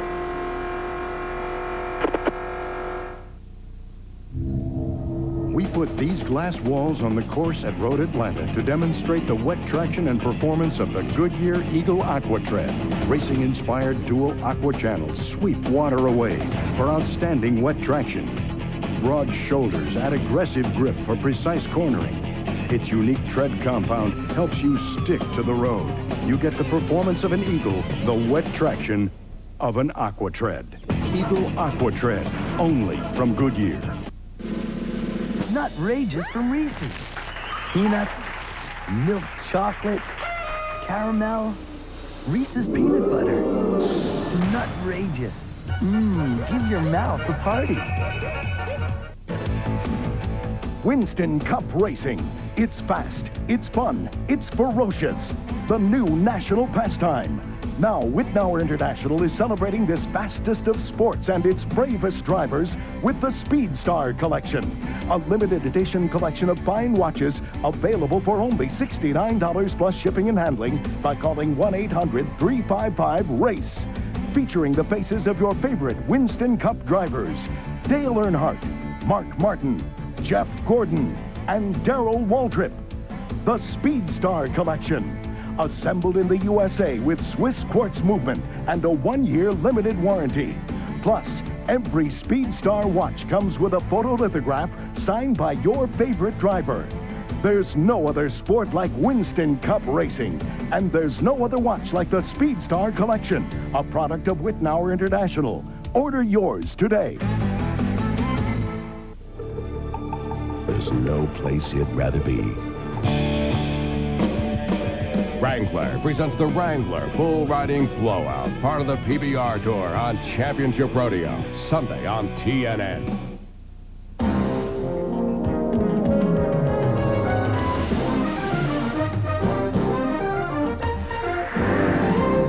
Hi, I'm Rick Benjamin. On race day this week, a full plate of motorsports action. The Winston Cup stars head back up north to picturesque Loudon, New Hampshire, the Slick 5300. It's this weekend, TV's fastest half-hour race day. All you need to know about motorsports. Race day. Tomorrow, 11:30 a.m., 7:30 p.m. Eastern, only on TNN Motorsports. Well, if it's raining too hard in New Hampshire, head for Opryland. Opryland USA is the official destination of NASCAR. For information, call weekdays 615-889-6611. Bit of a brief shower. Let's go down to the leaders pit. Larry McReynolds. Okay, I've been standing in the Jerry Marquis pits. They've been debating about going ahead and pitting because, according to most of the crew chiefs, they get about 5 miles to the gallon with these cars. That makes them where they can run about 110 laps. Even though it's raining, if they pitted now, that would carry them to the distance, you know, because probably they wouldn't run enough caution laps to get it to the halfway point. Right now, the leader is complaining about being a little loose off, so they're talking about changing right side tires, putting a little wedge in the car to try to tighten it up. His teammate, Ken Schrader, just pitted. On the other hand, he's a little bit pushy. His front end isn't sticking. They changed 2 right side tires, filled them up with gas, and actually took a little bit of wedge out of the car. So it'll be interesting to see now if some of the other leaders will come on pit road. Thanks, Larry. Here's Schrader. Well, that's got a 6-cylinder motor in it, and he doesn't have quite the power maybe that the V8 would have. So if his car is pushing, it's really hurting that 6-cylinder. He needs to be as free as he can be. Keith Lamell makes a pit stop. John Swanson is in as well. Dave Dion out of Hudson, New Hampshire, the Berlin City Ford. Also on pit road, Randy is there. I'll tell you, a big break for these guys. A right front has gone down on Dave Dion's car. Brother Roger over there changing the right front as we speak. Oh, man, he's blistered it bad. That's the problem. I mean, it's blistered, the McCreary right front. They're going to go ahead and change both right side tires. They're going to swing around to the left. No, he's going to drop it and go. But, wow, he killed that right front. Oh, having a little problem in the pits now. They're going to go ahead and crank a little bit of wedge in it as well. None of the other guys are, as far as the leaders go, have had pit road as of yet. Dave Dion was, in effect, the Darrell Waltrip of the NASCAR North Series. He and his brother Roger were very outspoken on many occasions, probably got tossed out of as many tracks as they won championships at. They've been very, very successful. They race pretty much on their own terms. Yeah, back in the early 80s, late 70s, and whoa, somebody just, it's a headset. I had that happen one time. I was racing Kane with my spotter, and he said, well, don't worry, there's going to be a caution in just a minute. I said, why is that? He said, because I'm going to throw this radio out on the racetrack. But anyway, Dion came to Richmond and sat on the outside pole in that 29 Ford one time, and yes, he's a hard runner and a good racer. Here's your Napa Fuel Standing Update. Napa, we keep America running. Here is how they're running at lap 44 under this caution period. All of these cars are on the lead lap down through, let's see, 31st position. Cars are on the lead lap behind the Corvette safety car. Well, I think it's a good move to pit right now. If they stop the race, you don't have to come back. You know, you won't have to come in, obviously, and they can go the distance from here. So it's probably a good move to go ahead and get the pit stop done. And this will not be a lengthy shower, we're told. I mean, there's no chance of this race raining out, coming back another day when everybody would get to restart with a full load of fuel without stopping on pit road. So the only downside would be if we made it to halfway and the bottom did fall out. But I don't see us riding around here for 30 laps under caution. I don't think so. But they say this is what they call in New England, the farmers call this a clearing off shower. This is the third one we've had, Mike. Well, Darrell, I'm an optimist. We'll be right back with you live here on TNN. My owner works, and we leave the house at 7 in the morning and rarely get home before 5, and that's not sitting in parking lots. That's on the road, chugging and jiving and picking up the kids. And we drop things off, and thankfully we use Chevron with Techron. It helps keep my intake valves clean and my emissions low. In car talk, that's big stuff. Nothing cleans your engine better than new Chevron gasoline with Techron. Chevron, simply smarter. Every day, we all find a way. A promise made, a promise kept, giving it our best. America's most complete source of auto parts, a national warranty program, and customer service only Napa can give. No wonder more people trust Napa to keep their vehicles running. We keep America running. We keep America running. Today's exclusive coverage of the Auto Palace 150 by Slick 50 on TNN is brought to you by Napa. We keep America running. We're under caution here for a brief rain shower at Loudon, New Hampshire. There's one of those umbrellas out of our souvenir trailer. Let's get down to Randy Pemberton. Well, that is the blister tire off of Dave Dion's right front. I've got Roger, his brother. Raj, anything you can do to prevent this? We're sitting here at lap 46. You've got about a little over 100 to go, and you got a blistered right front. I saw you cranking some wedge, but will that help? Well, that'll help a little bit, but we think we got a little camber problem in the front end. We're thinking we might jack the chassis up a little bit, try and change the camber gain a little bit, see if it'll correct it. But it looks like we probably got a chassis problem that's going to eat some tires. Dave's going to change his groove around, try and square the car up a lot more, not abuse it quite as bad, and try and ride it out. Like he says, we might have to use all 4 tires on the right front. I don't know. Okay, that's the key. I mean, he can certainly look for another groove. That'll help a little bit, but I haven't seen too many other tire problems up and down pit road. Larry McReynolds, I know you're standing by. What about you up there? Well, I'm standing in Ken Schrader's pit, and he actually had both right side blistered. Now, certainly a car that's handling good will help a tire where it won't blister, but I believe if I was some of the crew chiefs standing on pit road that hadn't pitted yet, I'd be hunting me 2 right side scuffs. In other words, 2 tires that has a few laps on them and they've been cured, and that will also help a blistering problem rather than putting stickers. They did put stickers back on Schrader's car, but they didn't know the tires was blistered until they took them off. All right, I'm going to throw it to Glenn and see what he's seeing down on his end of pit road.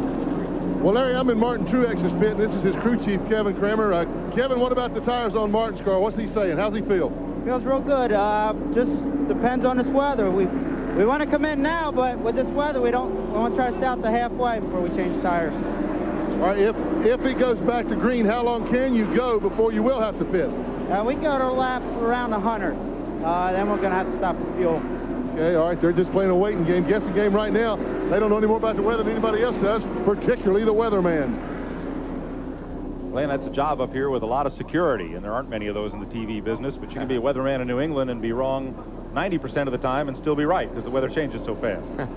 You know, in Dion's situation, he can adjust the wedge, and they do have the stagger option, and he can change his driving style. And Schrader, on the other hand, he's got a big problem. He's tearing up everything. Let's check in with Kelly Moore. He's the driver of that Tic Tac Ford. And that's crew on the horn to Kelly. Kelly, this is Mike Joy at TNN. Are you wishing for a set of wipers out there right about now? 10-4. I think a set of wipers would be in order right now. Well, how was the car working when we were able to race there under green? Well, under green, we're a little bit loose in, and we're a little tight right in the middle, so it's heading us a little bit, so we just tried to kind of ride here and hold on to the race car. Maybe we can make an adjustment come when we get a pit stop. Okay, good luck the rest of the way. Kelly Moore, number 47, that's the Tic Tac Ford Thunderbird. We're also hooked up with Andy Santerre. We'll get to him in a second here. You know, the one thing that I am a little concerned about is they did not know that the 52 car of Kenny Schrader had the blistered tires on there. There's some other cars out there that look as bad as Kenny did in the corner as far as handling. We got a car spun out in the middle of the corner up here. Turn 4, a car has spun in the wet. That's number 63, Brandon Butler, trying to get back around to pit road here, and he has backed it into the fence. Boy, he hit hard. Well, no tread on these tires. They hydroplane pretty easily. With this rain. The point I was making is there may be some cars out there right now up front that have the same problem that Schrader had, and they hadn't made a pit stop. I believe, like Darrell said, I'd come in and check them before the green come back out. And they will red flag the cars due to wetness on the track this time by. Let's try once again, see if we can get to Andy Santerre as they get ready to put this field under red and let this shower pass through. Field coming past, and they're going to hold them on pit road and shut things down here. Santerre running in 4th place at the time of this red flag, which comes on lap number 48. Andy, this is TNN. Can you copy us up here? Yeah, loud and clear. Go ahead. A little damp out there now, but how was your car working when the track was dry? Well, the car's getting real tight at the moment. It was running real good at first, but about, 10, 15 laps in, I started getting real tight. I had to let him go, so we're just gonna hope that we can get in and make some adjustments and see what happens. One of the things we're discussing up here in the booth, some of the teams decided to make a pit stop on the first lap of caution for rain, and yet you folks stayed out. How come? Well, we can't make it on the fuel, we don't think, with this new V8. It's our first time up here. We don't dare to gamble it, so we're going to do what the leaders do, I guess. Okay, we'll let you hunt for cover, and good luck later on. Andy Santerre, who started today's race on the pole. They're going to close up the cowls of these cars, keep the rain out of the carburetor, and we'll be right back to New Hampshire after this word. Michael, what can you tell us about your future plans? I'd like to buy myself a ballpark. Michael Jordan is going to buy a Major League ballpark. Will he buy Comiskey? Will he buy Yankee Stadium? Yankee ballpark. How much is Jordan willing to pay for a ballpark? 15, 20. Your usual, Mr. Jordan. One ballpark. Ballpark Franks. So full of flavor, they plump when you cook them. You know, I might just have enough for 2 ballparks. And try new Ballpark Fat-Free Classics. All the taste and none of the fat. Every day, we all find a way. A promise made, a promise kept, giving it our best. America's most complete source of auto parts, a national warranty program, and customer service only Napa can give. No wonder more people trust Napa to keep their vehicles running. We keep America running. We keep America running. Sunday on TNN Outdoors. No matter what you think of his taste in hats, it's worth the walk. Bill Dance sure knows how to catch him. Bill Dance Outdoors, Sunday on TNN Outdoors. For a pleasurable stroll or serious shopping, visit the Northwest Promenade. Hi, I'm Murray Keston, inviting you to come in and see why M. Keston Apparel for Men has been voted Bradenton's best men's store. M. Keston Apparel for Men, Northwest Promenade. Fairs, dolls, handmade crafts, it's all part of Collectibles by Linda. We specialize in Barbies, including new and back issues, as well as Wimbledon, Wildwood, and Hamilton dolls, Goons, Buffy, and Artist Bears. Collectibles by Linda. The Northwest Promenade, 67th Street and Manatee Avenue West in Bradenton. Fast. With a big 42-inch cutting blade, you'll make quick work of big off-lawn mowing jobs. And with power steering, maneuvering is a snap. So if you want to tame the off-lawn areas on your property, call for your free Troy-Bilt Sickle Bar Mower catalog today. For complete details on the amazing Troy-Bilt Sickle Bar Mower, including your free full-color catalog and details on our Troy-Bilt 7-year warranty, call toll-free 1-800-554-6969. That's 1-800-554-6969. Call today. Well, if you're fond of the water, and today we're not, you'll enjoy the NASCAR Family Cruise December 4 to 7 on the Big Red Boat. From Cape Canaveral to the Bahamas, TNN and the Winston Cup Racing Wives Auxiliary will take you there. Kyle Petty, Ernie Irvin, Todd Bodine, Ted Musgrave, and Steve Grissom are among the Winston Cup drivers who will participate, and the proceeds go to the Winston Cup Drivers Wives Auxiliary. For more information, call toll-free 1-800-972-2359. Let's go to Glenn, and let's go to the car of the race leader. Well, look at this. He's got a smile on his face. Now, I'm going to ask a real stupid question, Jerry. How are things going? I tell you, I think they're going pretty good. I guess it's obvious, really, but I tell you, the wheels, Castro Motor Oil car here, the guys did a super job. The car is really running real good. Track's getting a little slick out there right now, but this rain's going to wash it around again, and we'll see what happens with it. Do you think that the water on the surface of the racetrack now, will it change it enough that it'll affect your car, or do you think your car will adapt to it? I don't think it's going to be so much an adaptation. It's we're going to have to adjust for what's going on right now with being. I'm thinking it's probably going to tighten the track back up again, and we got a little bit loose towards the end there. It was, the car felt good. I wasn't getting any pressure from anybody, and they can't say any more. I mean, these guys did a super job, gave me a great car. They gave me a great car the first week here that we came down to Loudon, and I kind of messed up, and I'm hoping to make up for it today. Well, he's well on his way to making up for that right now. Let's step around on the other side here, and we'll talk to the second place guy, Martin Truex. They have parked the cars side by side, and we'll get Kevin to step out of the way here. Because we talked to Martin in Victory Lane here last year, and looks like he got a pretty good car again today, though, but don't have too much for Marquis right now. I don't know. We're pretty equal right now. I think he's hitting the traffic a little better than we are, but I think we'll be okay. We need to get inside the window of the gas stop and get some right side tires and go from there. Well, Martin, what is it about this racetrack? Now, you really seem to take to this place. The first time you came here, of course, you won. It was a little bit of a surprise to some people last year, but you always run well here. What is it? I just think we just prepare better for this race. We have a little bit more time. We only run this car here, so we really prepare well for this one. The short track program, the races are so close together, and not having a full team, you're just working a couple nights a week. It's tough to keep the cars right. This one, we make sure it's right when we come here. Well, they sure do that every time we're here at New Hampshire with the Busch Grand National North. Martin Truex, one of the cars that runs up front, as I said, defending champion of the race last year. He thinks he's got something for Jerry Marquis. When they start this thing again, let's go down to Randy.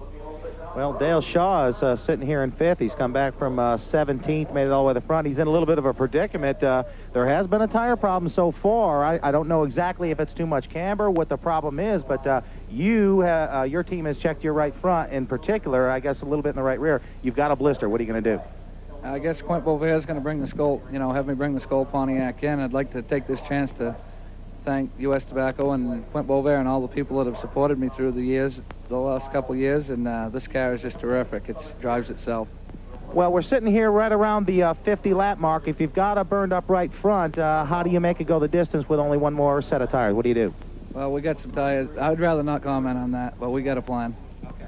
There's Dale Shaw with a plan. He said the car is driving super. He says he can win this race. Larry?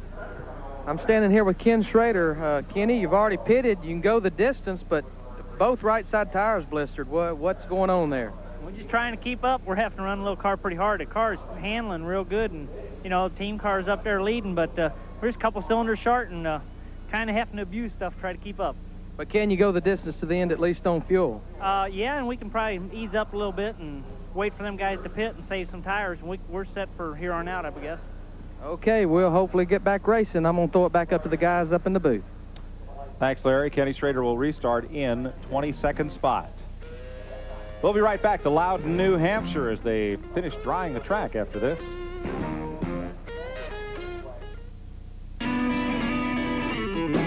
Let Pennzoil put your backside, trackside. Play Pennzoil's Brickyard 400 sweepstakes.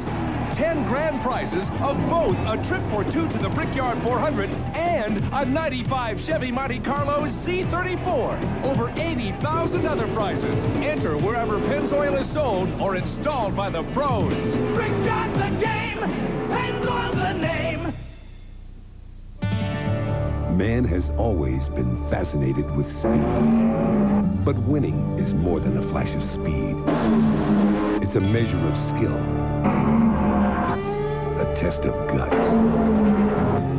That's why the true spirit of NASCAR lies not in the machine, but in the man who drives it. We're proud to be part of this great sport. Busch, the official beer of NASCAR.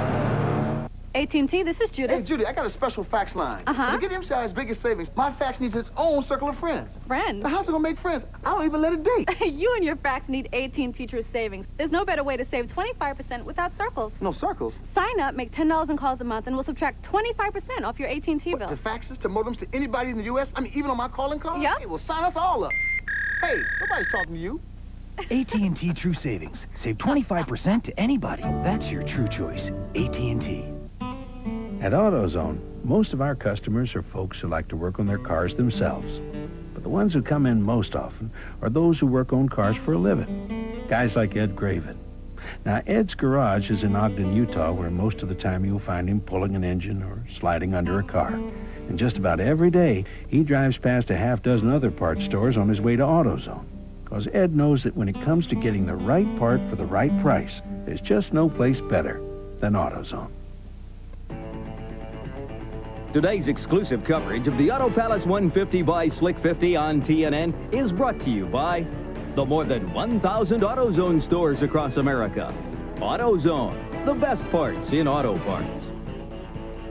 It has stopped raining here in Loudon, New Hampshire at the International Speedway. And a fight is about to break out here in the booth as several of my colleagues have just burst into song. Oh, yeah, Baker over here singing A Bowl of Butter Beans. Right, and I remember you singing I Can Help on that NASCAR album. I needed it. He needed some. I was trying to help. Nobody would take my help. So they are drying the track here. And, folks, before things get totally out of hand and we lose control, we're going to go to Truckin' USA, and just as soon as they're ready to refire the engines, we will be back and bring you the conclusion of this Busch Grand National North race and the modifieds. It won't be that long, because I tell you, the back straightaway is drier than the front, looks to me like. Yeah, I don't think it's going to be long at all. Nope. Folks, let's go Truckin' USA. We'll be back to New Hampshire here as soon as they refire. There are Larry McReynolds and Glenn Jarrett, and with this developing story, having looked at the tires on these cars during the red flag, Randy Pemberton. Well, there certainly is a tire problem. McCreary comes here in particular. They have 3 different compounds that they run in the Busch North Series. They have the hardest right side tires that they can run or that they put together, and they're running them here today. I went up and down the cars sitting as they were parked on pit road. Everybody, it appeared to me, had either a slight or a major blister problem with sometimes either the right front or the right rear. Very rarely is it both. So some guys pushing, they burn up the right front a little bit, gets a little loose, they're burning up the right rear. Now, what you're looking at here is a lot of guys are considering pitting and going ahead and putting some tires on right now. Kelly Moore coming down pit road. The deal here is they can just about go the distance on fuel for now. Tires, they're allowed to change 2 right side tires. Now, if they want to put on 4 tires, they can go ahead and change 2 more rights and 2 rights again because they think they can go the distance on the left. So a lot of strategy going on down here on pit road. Who's going to win? Well, maybe it's the last guy standing today. Glenn? Well, Randy, I talked to a couple of the crew chiefs, and of course, Andy Santerre said his car was tight. He had blisters on both right side tires. They're putting a rubber in the right rear. Now, Jerry Marquis, the leader, said when they pitted, he had a little bit of a blister on the right rear. He was a little bit loose. They were going to do it with work with the stagger and maybe about a half a round of bite in the car. Kevin Kramer with Martin Truex's car said they weren't going to make any changes. His tires really looked the best of anybody. Also, number 7, we talked to Dale Shaw. He had a problem. He said they were going to take a rubber out of the right front, try to get his car to turn a little easier. So, like Darrell says, with the bias ply tires, with the McCreary tires, they can work with stagger, a little bit of wedge. They're not too worried if it's a right rear. They can fix that a little easier than if they're blistering the right front. But they've all pretty much got a plan in mind. There's the Penfold car coming out, and here's the leader, Jerry Marquis, on pit road. Darrell, I'm kind of concerned about these cars that didn't pull in and lost all this track position. Yeah. You see Jerry Marquis come in on the second time by. I can't figure that out. Only thing I can think of is maybe didn't think the pit road would be open the first time around. That was the first time around. I think from some of the interviews we got there during the red flag period, and folks, fans of Trucking USA, we're sorry, but we're set to go racing here, so we're going to stay here at New Hampshire. I don't think the V8 powered cars are in the fuel window yet, where with this pit stop they can go the distance, and that may be why some of them kind of hemmed and hawed about would we come in, would we stay out. Mike, with the conditions of the racetrack and everything like you are right now, that track position is going to mean a whole bunch. You'd want to be near the front. Okay. Now, Yeah, I think so. Randy said we have a tire problem. To put that in perspective, do we have a tire problem, or do we have a chassis setup problem to take advantage of the changing track conditions and the way these cars are going to work? Well, the poor old tire companies, they never seem to be the winners in the deal. I mean, how do they know it's going to rain and change the racetrack from practice to the race itself? And then guys, even the guys themselves, the cars are off a little bit, the chassis are not exactly right. They admit themselves they don't run big racetracks like this that much. So they're going to miss the setup a little bit. The tire company ends up with a tire problem, and we got a tire problem today. But it's not necessarily the tires that are causing the problem, it's the tires that show the result of it. I'll tell you, Mike, you know, if I was one of these crew chiefs, like you see the crew chief of Jerry Marquis and Kenny Schrader down there, I guarantee you he's around talking to other teams that have had problems, possibly getting some scuffed tires together. They've been putting sticker tires on here, and I'm not sure if the right way to go wouldn't be to go with a scuffed tire where it's cured a little bit and might be a little harder. Well, the question is, did they get enough practice time to scuff tires in, or did they even choose to scuff tires in? Yeah, well, probably not. What happens is you go through practice, you see no problems, and so you don't think there's any reason to do that. Let's check with Randy. Well, there are a couple of teams here that have some scuffs. I did talk to a couple crew chiefs, and scuffs will help, they think, but they may not get more than another 10 or 15, possibly 20 good laps out of a set of scuffs. So it could help the problem, but it might not cure it as we get ready to go green. Set to go racing after that round of pit stops.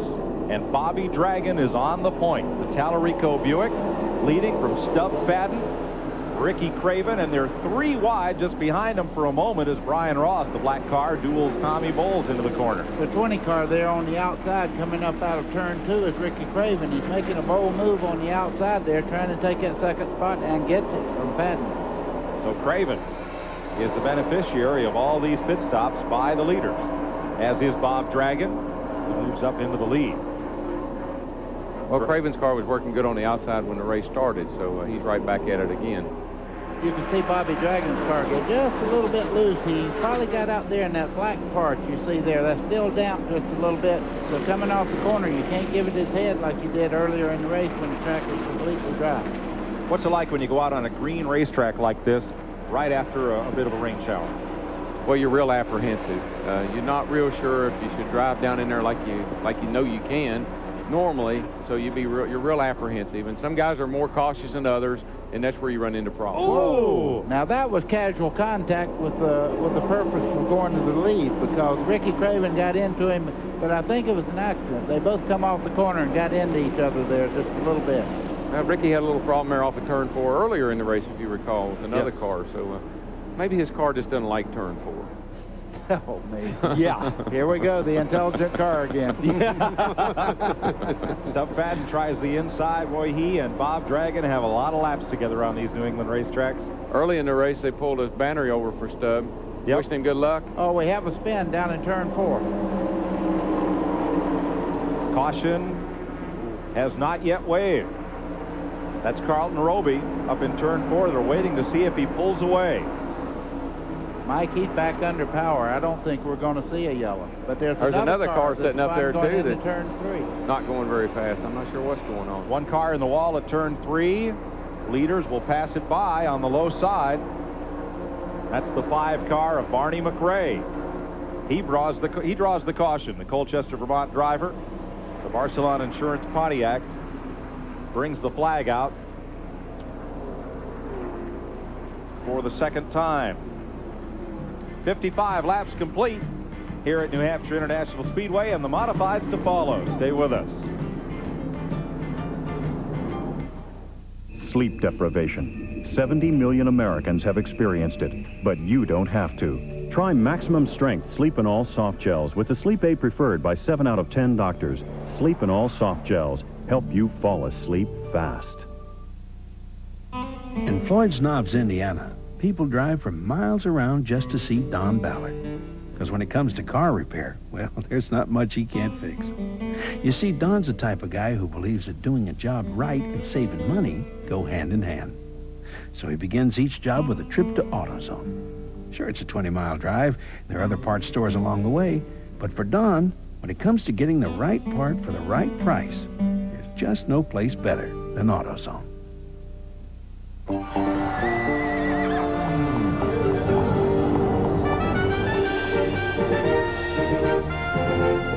There's a killer out there. Silent knock. Today, you don't hear the knocks and pings that affect your car's performance. You just lose power. So long, lost power. Hasta la vista, hesitation. Let's take this herd north. Let's go! Feel the power. 104 Plus Octane Boost. Welcome back to Loudon, New Hampshire. Caution is out for Barney McRae's spin up in turn number 3.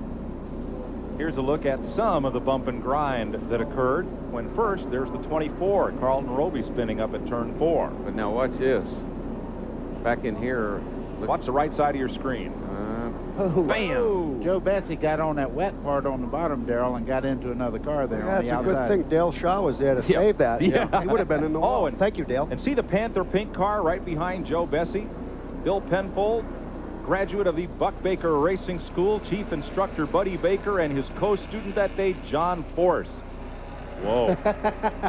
Boy, that's an interesting bunch of tidbits. Yes, it was. Here's a look at your top 10. We have 28 cars on the lead lap. Jeff Berry makes a pit stop. Brian Ross is in. Darrell, the only thing worse than that was Mike Joy was there, too, that day. Well, that Bessie incident proves that 8 tires get a lot more side bite than 4 do. Oh, yeah. You know, the first told me that was a fellow, here's the Dale Shaw in the pits. A fellow raced Riverside Park, Peter Fiandaca, a New England kind of semi-legend. Steve Bird was his crew chief then. He always passed everybody on the inside, he says, because 8 wheels corner better than 4. That's right. Picked up his 300th career feature win last night. He won 2 at Star Speedway, and then this weekend 1 at Hudson Speedway. 300 career wins. Wow. Pretty That's enviable impressive. record. It is. He's been around forever. He used to do the modified circuit, you know, Westboro Speedway. And what has he been doing this now, 35, 40 years? Maybe 30. That sounds like Darrell Waltrip at Nashville. Actually, that's long before Baker's time. No, wait a minute. Wait a minute. Nothing happened before Baker's time. Just remember. Get out your abacus and we'll figure during the next caution, but we're about to go green. Exactly. That's what I said. Green flag at lap 60. 2 yellows and 1 red flag so far, and we're back at it. 90 more laps of Busch Grand National North, and then the modified shootout. See Ricky Craven getting a good start there. You can see behind him they're starting to run double foul off the corner there. But Ricky Craven said, I don't want to get back in this double wide racing. So he's going to try to stay out on the point as long as he can. Yeah, and you got to remember something. When guys get a start like that, the leader of the race, he's supposed to get a better start than everybody else. He's going before everybody else. All right, here's Bob Dragon, Stub Fadden, and Tommy Bowles, the front 3.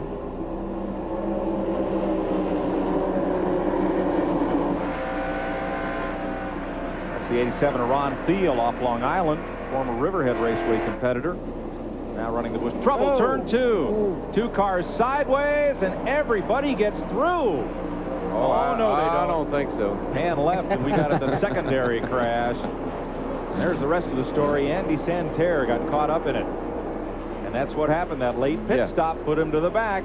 Yep. And that's where all the stuff was as they come around with a caution. Mike, that's exactly what I was talking about. That track position, a lot of times, people say, well, you qualified way back in the field, and that's just a starting spot and all that. But a lot of times you're caught up in things like that when you do start in the back. Let's show you what happened once again here. Yeah, it looks like there's going to be a little bump right there. Look at Kenny Schrader in the 52 there. He's got to decide something pretty quick right now. The 98 of Lamel spun with the 72 of John Preston. Now, here comes Santerre. Oops, and around he goes. He got tangled up with the 34 of Glenn Sullivan. Well, look at all those cars just going everywhere. And it's real slick up on that part of the track up there. Yeah, here's another look at it. Looked like Brian might have just tapped him. The three car hit the 72 car, looked like. Man, everybody just kind of... Here's where a lot of lady luck comes in. Oh, yeah. This one, the spotter's saying, go high. No, Yeah, no, go high. That's where the spotter's saying, oops. There's a shredded tire off one of the cars. Yeah. Definitely got a tire. And it could be Stub Fadden. He's pitting. So that will be your third-place car on pit road. Here's the 34 car coming down with a bunch of damage. Oh, Glenn Sullivan. Let's go to Randy. No chassis adjustments expected for Stubbs' machine. They're just going to go ahead and change 2 right side tires as I see him roll the right front off. Doesn't look awfully bad. They're going to go ahead and take some time on the car. They've got it all filled up. Whoa, they got the neck full. They've got it stuck with the gas can, lost a little coming out, but now they can go the distance on fuel. So Stubb with a funny-looking pit stop at least, but he can go the distance. 87 laps to go. And there's the number 34, the Christie's Stores entry. That's Glenn Sullivan, who races out of Westbury, New York. I don't believe Andy Santerre hit anything because he didn't come in the pit. He just kind of spun around, and of course he's at the back, but he was already pretty far back. And Keith Lamel of Essex Junction, Vermont, on pit road, the Lamel Lumber Chevy. Here's your top 10. Ricky Craven at the front of the field. Bobby Dragon, Tom Bowles, Ted Christopher in the Manafort Brothers number 13, Kelly Moore, Ken Schrader, Dick McCabe, rookie Denny Doyle, Robbie Crouch, and the number 55 of Brad Layton. You have Dick Lyons engineered machine. There's Sullivan back out trying to stay on the lead lap. They got most of their right side fender off, but the spine of that fender would not come loose, so he'll likely be back again. That's a curb finder. He just finished up. Yeah. Oh, he found the curb. He found about everything with that one. Yeah, not his antenna. 63 laps complete. We'll have another lap or two of caution while they pick up debris, and we'll be right back.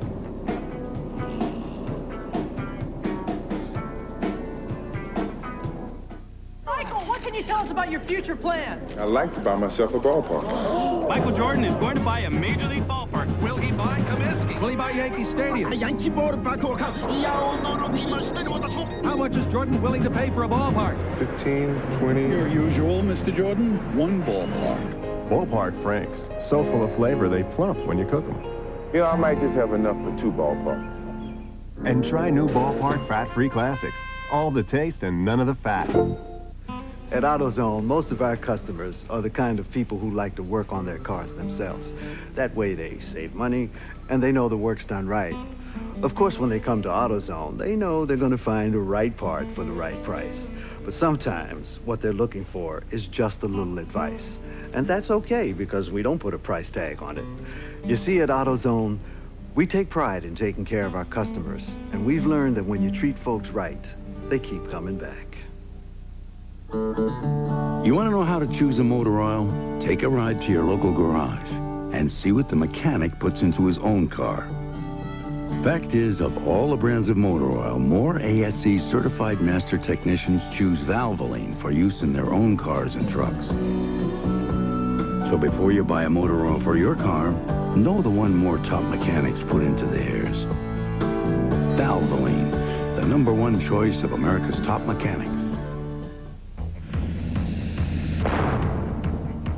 Every time they strap themselves in, They put it all on the line. They force the issue and sometimes push too hard. In a world where the news moves as fast as the sport itself, take it to the leader. Inside Winston Cup Racing for up-to-the-minute, state-of-the-art coverage from the whole world of NASCAR. Inside Winston Cup Racing, tomorrow, 11 a.m. and 7 p.m. Eastern on TNN Motorsports. Unless you've felt the heat, faced the pressure, known the intensity, you don't know racing. We don't do a lot of talking. We just get right in the middle. One word, win. Join Rusty Wallace for the wildest ride on television. Win, Sundays on TNN Motorsports. And believe me, it doesn't get any closer.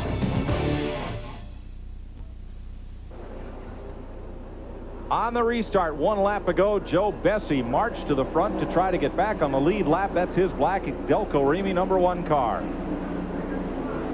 Ted Christopher for the lead. One of the twin brothers that races at Stafford Speedway in Connecticut on Friday nights. And here comes Tom Bowles from Ellington, Connecticut, past Bobby Dragon. The Nutmeg State running 1-2. Kelly Moore up the inside, past the Dragon Wagon. You know, Cravens is just, you know, he's a little bit quicker than everybody right now. He's pulled out a pretty good lead. You know, you see Joe Bessie there trying to get back in the lead lap. He was in the pits, and we thought he had a motor problem, but apparently it was the plug wire or something, because he's back up to speed and running very well. If he gets a shot at all, he might get back in the lead lap. Fastest car on the racetrack, that 51 right there, Jerry Marquis. From the last restart, that yellow car in 1.5 laps picked up 12 positions. But now he is in heavy traffic. Boy, heavy. 3 wide. Oh, wow. This is not going to be good. This is ugly. Martin Truex on the outside had to back out of it. Here comes Jeff Berry in that orange and black 22. Sweeps to the outside. Man, good thing they all got fresh tires on. Well, they think rain is coming. They're 3 wide again in the front straightaway. A little bumping down in turn 1. Everybody's going to get through here. Randy? Well, that's exactly right. No one knows for sure, but at lap 69, we're just 6 laps away from halfway.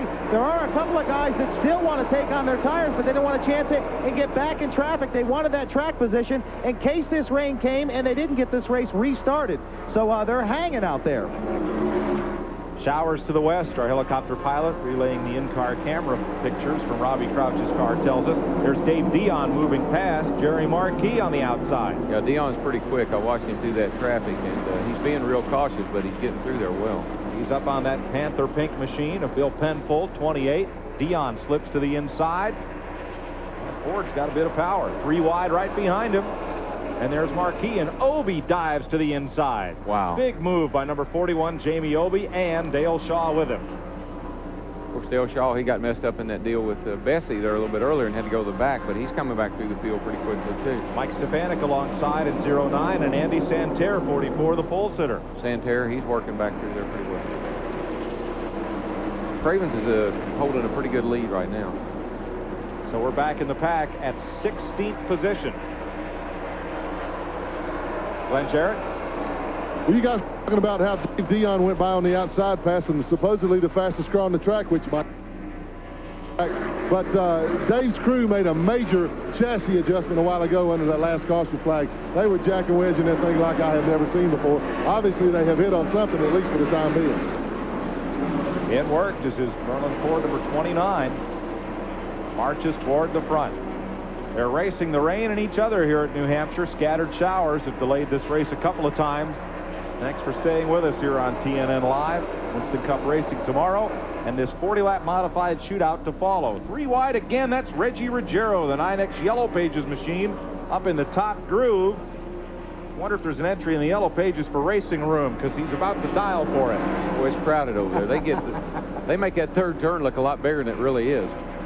But that's because they're using the apron. One car on the apron mostly. Carlton Roby just ahead of Reggie. And on the inside, that's 71 Bobby Dragon, 16 Stub Fadden, and 98, that's Keith Lamell. There we go. Down the back, 3 wide again.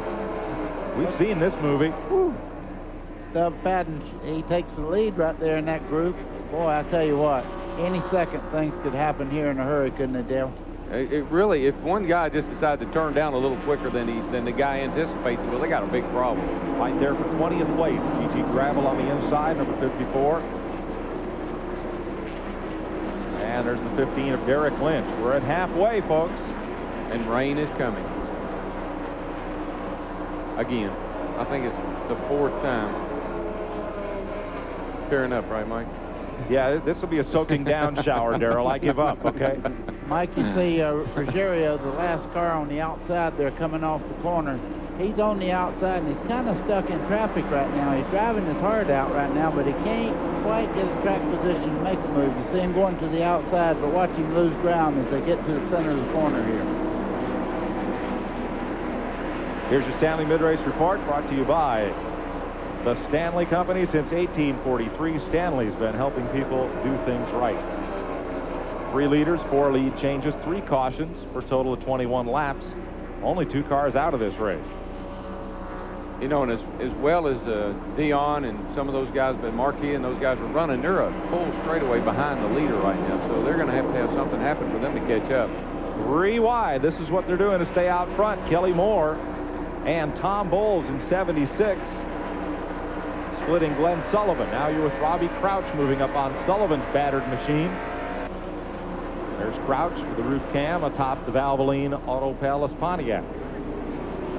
71 car there, Dragon. Seems to be a little bit loose coming up off the corner there.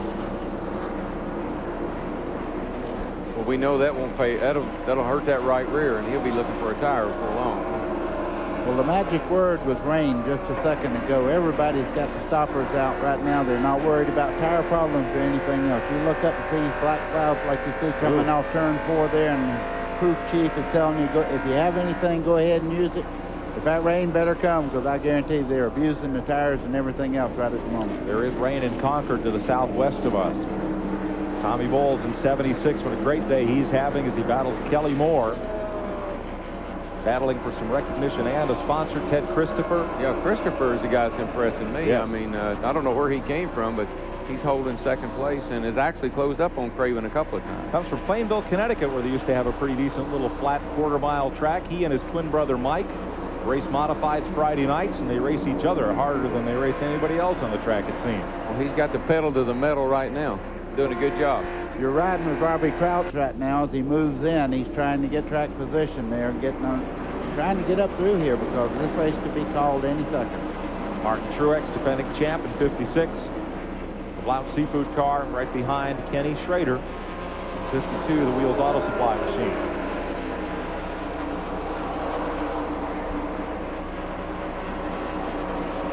Every time I go 3 wide into turn 3 over there, I ease up on the edge of my seat. I can't make it this time. There's no way. Well, they keep doing it. 3 wide off the corner. Brad Layton, the blue car, 55. Here's Crouch. Is going to make the move on Bobby Dragon. That was the 5th spot. Going down in the corner there. This is looking out of the back of the car. Just heard a spotter there. Just as soon as he got ahead of him, the spotter said, clear, go ahead and move up. Bobby Dragon has had a great racing career up north. He won this year at Lee, New Hampshire. He's got a 3rd at Jennerstown and a 5th at Beech Ridge Speedway in Maine. He's going right back after Crouch on the low side. Throws it in. Gets that far and no further. If you watch Joe Bessie's car, he's just behind the 2nd place car there. He's down. He's got a plug wire offer down on a cylinder 1 because he's slow down the end of the straightaway, but he's quick through the middle of the corner, and that's how come he's able to keep up the way he is. That'll we're watching right here, 3 seconds behind the leader. As number 21, Eric Bodine, cousin to the Winston Cup drivers of the same name, makes a mid-stop under green. Now, they can make it on fuel, we're told, to the 150 laps, but can they make it on tires? That's the big question. Well, everybody knows now, after that stop, that's one good thing, that they all know that, yeah, we got a little tire situation here we need to deal with, and that may make a difference. In front of you. Ricky Craven, the leader. Ted Christopher in 2nd. Kelly Moore is 3rd. Tommy Bowles 4th. Robbie Crouch, this car, number 6, is 5th. And 6th is 71, Bobby Dragon. Harry McReynolds. I tell you, I've been standing in the Ricky Craven pits, and there's been about 4 guys with notebooks and calculators really huddling on this fuel mileage situation. He pitted on lap 44, which make him have to run 106 laps of the V8. The crew chief told me, hey, we're not running for points. We come here to win. We're going to go the distance. So there's a little bit of question there. Going to the second place car, Ted Christopher, he pitted on lap 50, 6 laps later than Craven did. There's quite a bit of confidence in them that there's no problem. They can go the distance should this thing go green. There's Christopher Chevrolet. Hasn't done a lot of racing in a full-bodied car. Usually runs the modifieds. There's Craven. He's a little quicker than Ricky right now. He's closing up on Ricky, and he's doing a great job. The car just went pushy loose right in the middle of the corner on him. Hate that when that happens. What do you do to fix that? I don't know. If I do, I'd fix mine. That's kind of what it's doing. And there's Dale Shaw battling Lamel and Santerre. See how those left front corners of the cars are stuck way up in there? That's I said earlier, and I'll just reiterate that that's what the rear sway bar is taking out of some of the Winston Cup cars, is the cars stay flatter off the corner, which makes them run quicker. They're pulling down on Jamie Obey. This race is for 16th position. All these cars are on the lead lap. 28 cars on the lead lap.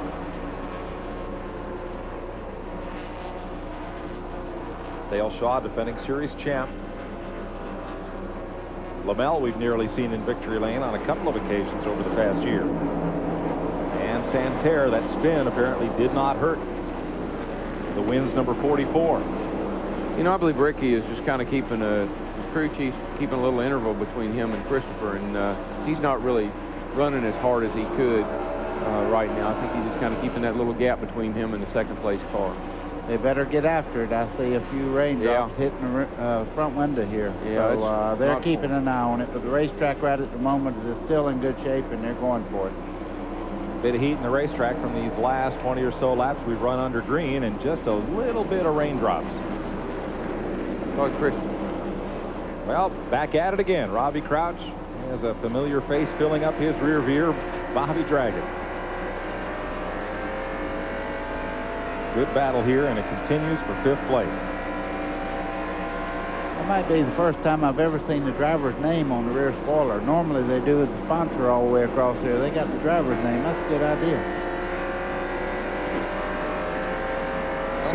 Don't believe in Winston Cup you're allowed anything on the rear spoiler. No, You can't put you're anything not. on it. As big as Trouble, turn 1. Big spin, and here comes the pack. Wow. They're going to get past the spinning number 96 of Bobby Gaeta.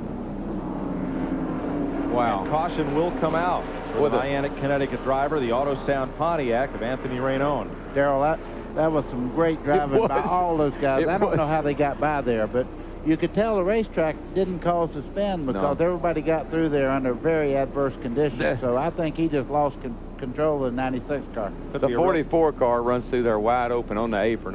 He's the luckiest one. Just a little contact there. Laughlin goes, number 35. Now watch this 44 car come streaming through here. See, right then you don't know. Do you go high? Do you go low? I mean, the guy. Man, that was close. High or low, but not straight. Jeff, looks different from up here, doesn't it? Yeah, it does. It looks a lot easier from up here.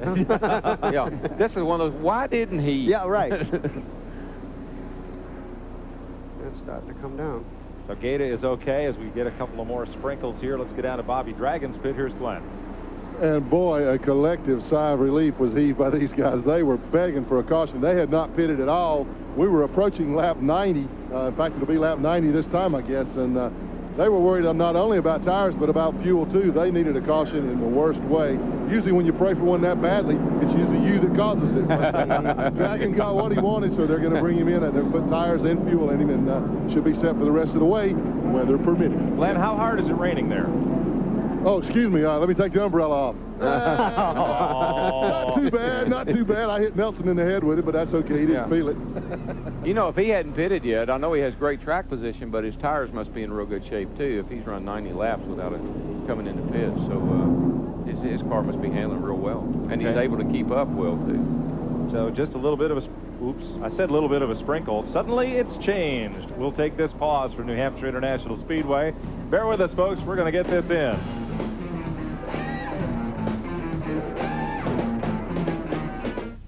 Today's cars are a technological wonder. So many makes, so many models, so many parts. In the old days, one standard part would fit many cars. Not anymore. The search for someone committed to having the part you need when you need it can be downright treacherous. You need auto parts specialists, like All Pro and Bumper to Bumper. At All Pro and Bumper to Bumper, auto parts are our business and our only business. The Auto Parts Specialist. All Pro and Bumper to Bumper. Splitfire won a United States patent. It's clearly different, but is it really better? Some of the toughest judges in the nation conducted trials and published their verdicts. 5 extra horsepower by merely installing these plugs. A 4.8% gain in mileage. Quicker in the quarter mile. There's nothing like a Splitfire. You'll get more power and more mileage, guaranteed. You'll get it all for your money back. Today's exclusive coverage of the Auto Palace 150 by Slick 50 on TNN is brought to you by Splitfire, the patented performance spark plug. It only costs more till you use it. This is bad. Yeah, now this rain is coming down, and so are the folks out of the stand. They ought to call this the shower-to-shower 150. That's the way we've been running it today. That's a good one, Mike. Everybody's looking for a little bit of cover right now. Or not. Or not. Yep. This fellow's going to slug it out. Ooh, ugly sight there. That's one of the natural areas here. They got ducks and everything else that live in this facility when they're not racing around here. Right. They did have a lot more wetlands here, but got permission from the Army Corps of Engineers, who regulate such things, to fill in some of the wetlands to make a second garage area, provided that Bob Bear create another wetlands area right adjacent to the racetrack outside turn 3, which is what they did. Right now, it's all wetlands. Somewhere in that maze, I think, is Glenn Jarrett and Randy Pemberton standing by just a bit. Well, it won't be raining at Opryland August 24th to September 4th. The TNN Salute to Motorsports is dedicated to all different kinds of racing. There'll be a lot of driver appearances. NASCAR and the NHRA are going to participate. This salute comes as a result of TNN's success in televising more live racing than any other network. You can get a special 2-day pass to the theme park, meet a lot of your favorite drivers, see the show cars, check out the latest in souvenirs, lots of other merchandise and exhibits. For more information, call weekdays 615-889-6611. We're going to take a break from New Hampshire International Speedway while it rains down just a little bit more, but we'll be right back.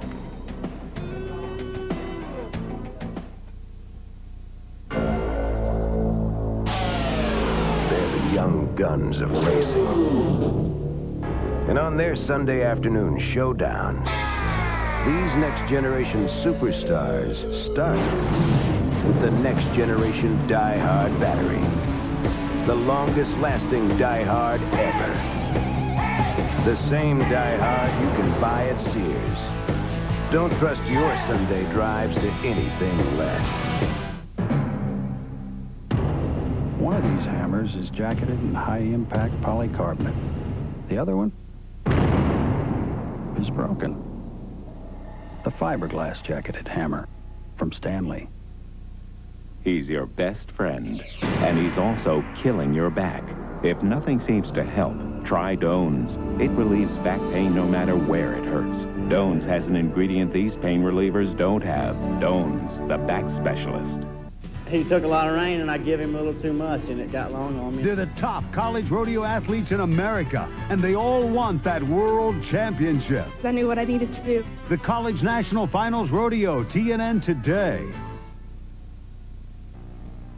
For a pleasurable stroll or serious shopping, visit the Northwest Promenade. If you want to give the very best, come and see the difference that quality jewelry can make. You will learn why our customers have grown to trust Puro's for honest values and personal service. Visit Puro's Jewelers. Pastry Art, a bakery without compromise, offering distinctive cakes, pastries, and specialty bread. We have it all, and our new Espresso Cafe, only the finest at Pastry Art. The Northwest Promenade, 67th Street and Manatee Avenue West in Bradenton. It doesn't get any closer. Last year, it was a Winston Cup war. Ernie Irvin's early lead got pushed in the dirt, but Ernie clawed back. then got loose and yielded to the man in black.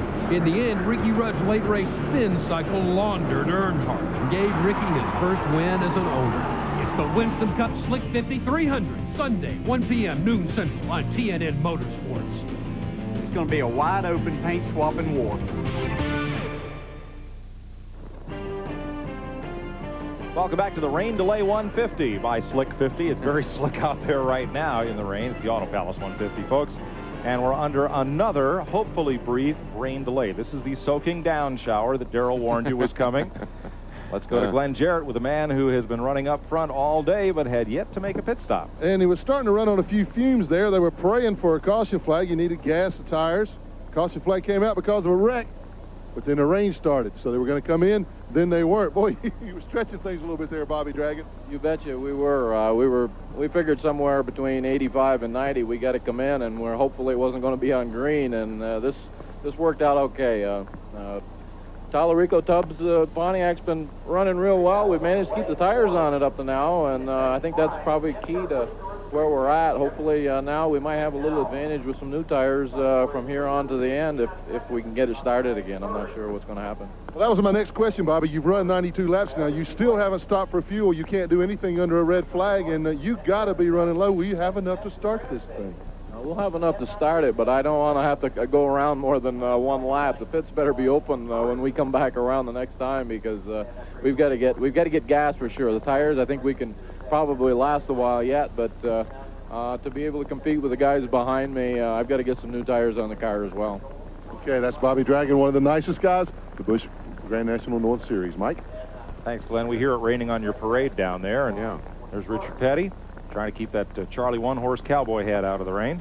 A lot of the Cup guys are probably, everybody's changed engines down there in the Cup garage, and the way this looks right now, we may not get any happy hour this afternoon, and that's a real concern to everybody. We'll see. Let's get down to Randy. He's with the race leader. Well, Ricky Craven, not even breaking a sweat. Ricky, I know you're having a lot more fun than we are. How's the car running? I'll tell you what, I was sweating for a while, but it's running good. I intended to come up here and spend a few days relaxing. This was supposed to be a nice relaxing day, enjoying myself, do a little racing, get with the old boys that I used to compete with. And the first 50 laps drove me crazy. I about killed myself trying to keep up with them. And guys had a good pit stop, made some good changes, and speedy oil change and tune-up cars running good. How much less frustrating can this rain delay situation be time in and time again when you're running up front? Well, I remember watching Darrell at Darlington jumping up and down doing the rain dance, and I didn't watch him very closely. If I had, I'd be doing it right now. But I think Darrell's with you guys today, isn't he? Exactly. Ask him how that dance went, would you? He heard you. Darrell, how'd it go? Well, you get out of the car and you put a rock in your shoe and you just start jumping around. He said you put a rock in your shoe and you start jumping around. That's it. I'll tell you what, these guys are real good competitors. It's fun to be back with them, and I'd like for it to keep raining because the boys deserve a win, but the fans deserve to see it finish under green. Okay. Good luck the rest of the way, Rick. And if we don't get this modified racing, we're going to strangle him. Because we want to see that, too. Our camera crew getting a little bit damp out here as well, trying to bring you the pictures. Ricky Craven leads this race. Ted Christopher, Kelly Moore, Tommy Bowles, and Robbie Kraus, the top 5. Bobby Dragon, Dick McCabe, Denny Doyle, Martin Truex, and the 55, that's Brad Layton. That's your top 10. Kenny Schrader, Jerry Marquis ran up front. Dave Dion, Andy Santerre, the pole sitter, and Dale Shaw. Keith Lamell, Mike Stefanik, Jamie Obie, Mike Laughlin Jr., and Stub Fadden, the top 20. 28 cars are on the lead lap. That takes you down through Brad Bennett, Derek Lynch, Reggie Ruggiero, Gigi Gravel, Babe Branscombe, Carlton Roby, Raleigh McDonald, and Jeff Spraker. Those cars are on the lead lap. One lap back, Joe Bessie, Jeff Berry, Brian Ross, Fordy, Gaeta, Preston Swanson, Thiel, Penfold, Sullivan, McRae, and Bodine are a lap or more. Those are all one lap down as we get back through there. And Butler and Spencer, Dugan, and Beaver Dragon in the garage area. In Ted Christopher's car, it's a little bit damp, and we'll be right back. In the middle of my workday, I don't do power lunches. I do power lifts. And when you work out this hard, you better use a deodorant that works hard too. That's why I use Speed Stick. It gives me 110% protection that lasts all day. And fortunately, all night. Because while I may not have time for lunches, I always manage to find some time for dinner. Speed Stick, like you, it never quits. And try new Speed Stick Clear for clear protection that never quits. I guess this still matter about the strike, huh? Telling me? What do we do? There's only one thing to do. Take him off the pizza. What? Are you nuts? You know how much that would cost? We'll take him to the Pizza Hut lunch buffet. You can get all the pizza, pasta, and salad you can eat for just $3.99. What's $3.99 times 50,000? 200,000 bucks. How much you got on you? About 100,000. I got two. I got $250,000. Yeah, you got change? How easy is it to save 25% on AT&T? This easy. With AT&T True Savings, our simplest way to save 25% on calls to everyone. Spend just $10 a month and we'll subtract 25% off your AT&T bill. That's it. You can call anyone, anytime, anywhere in the U.S. Talk to your brother in Texas. Catch up with friends in Florida. With AT&T, saving 25% to everyone is easy. Just call. Your true choice, AT&T. When it comes to Talladega, there's only one speed, flat out. At the fastest track in the world, you either find the groove or lose ground fast. Last year, Winston Cup's Ken Schrader held off Sterling Marlin, Dale Earnhardt, and Terry Labonte to take the win. Will the Busch boys regain their self-respect? It's the Busch Grand National Humminbird Fish Finder 500K, July 22nd, 2 p.m., 1 Central on TNN Motorsports. Welcome back to damp old Loudon, New Hampshire. Mike Joy with Buddy Baker, Jeff Fuller, Darrell Waltrip, and down in the pits, Randy Pemberton, Larry McReynolds, and Glenn Jarrett. For the third time today, the Chevy trucks have gone out to drag the tires around and dry this racetrack, and the fans are sticking with it, and so will we. 150 miles here, 58 laps to go for the Busch race, and then the modified, so we're going to stay and bring it to you. But first, let's finish up Truckin' USA for you folks, and then we'll come back just as soon as they get the racetrack dry. Well, it's going to take a little while this time. That was a pretty big downpour we had, and so we'll work her out, though. Yes, we'll be here.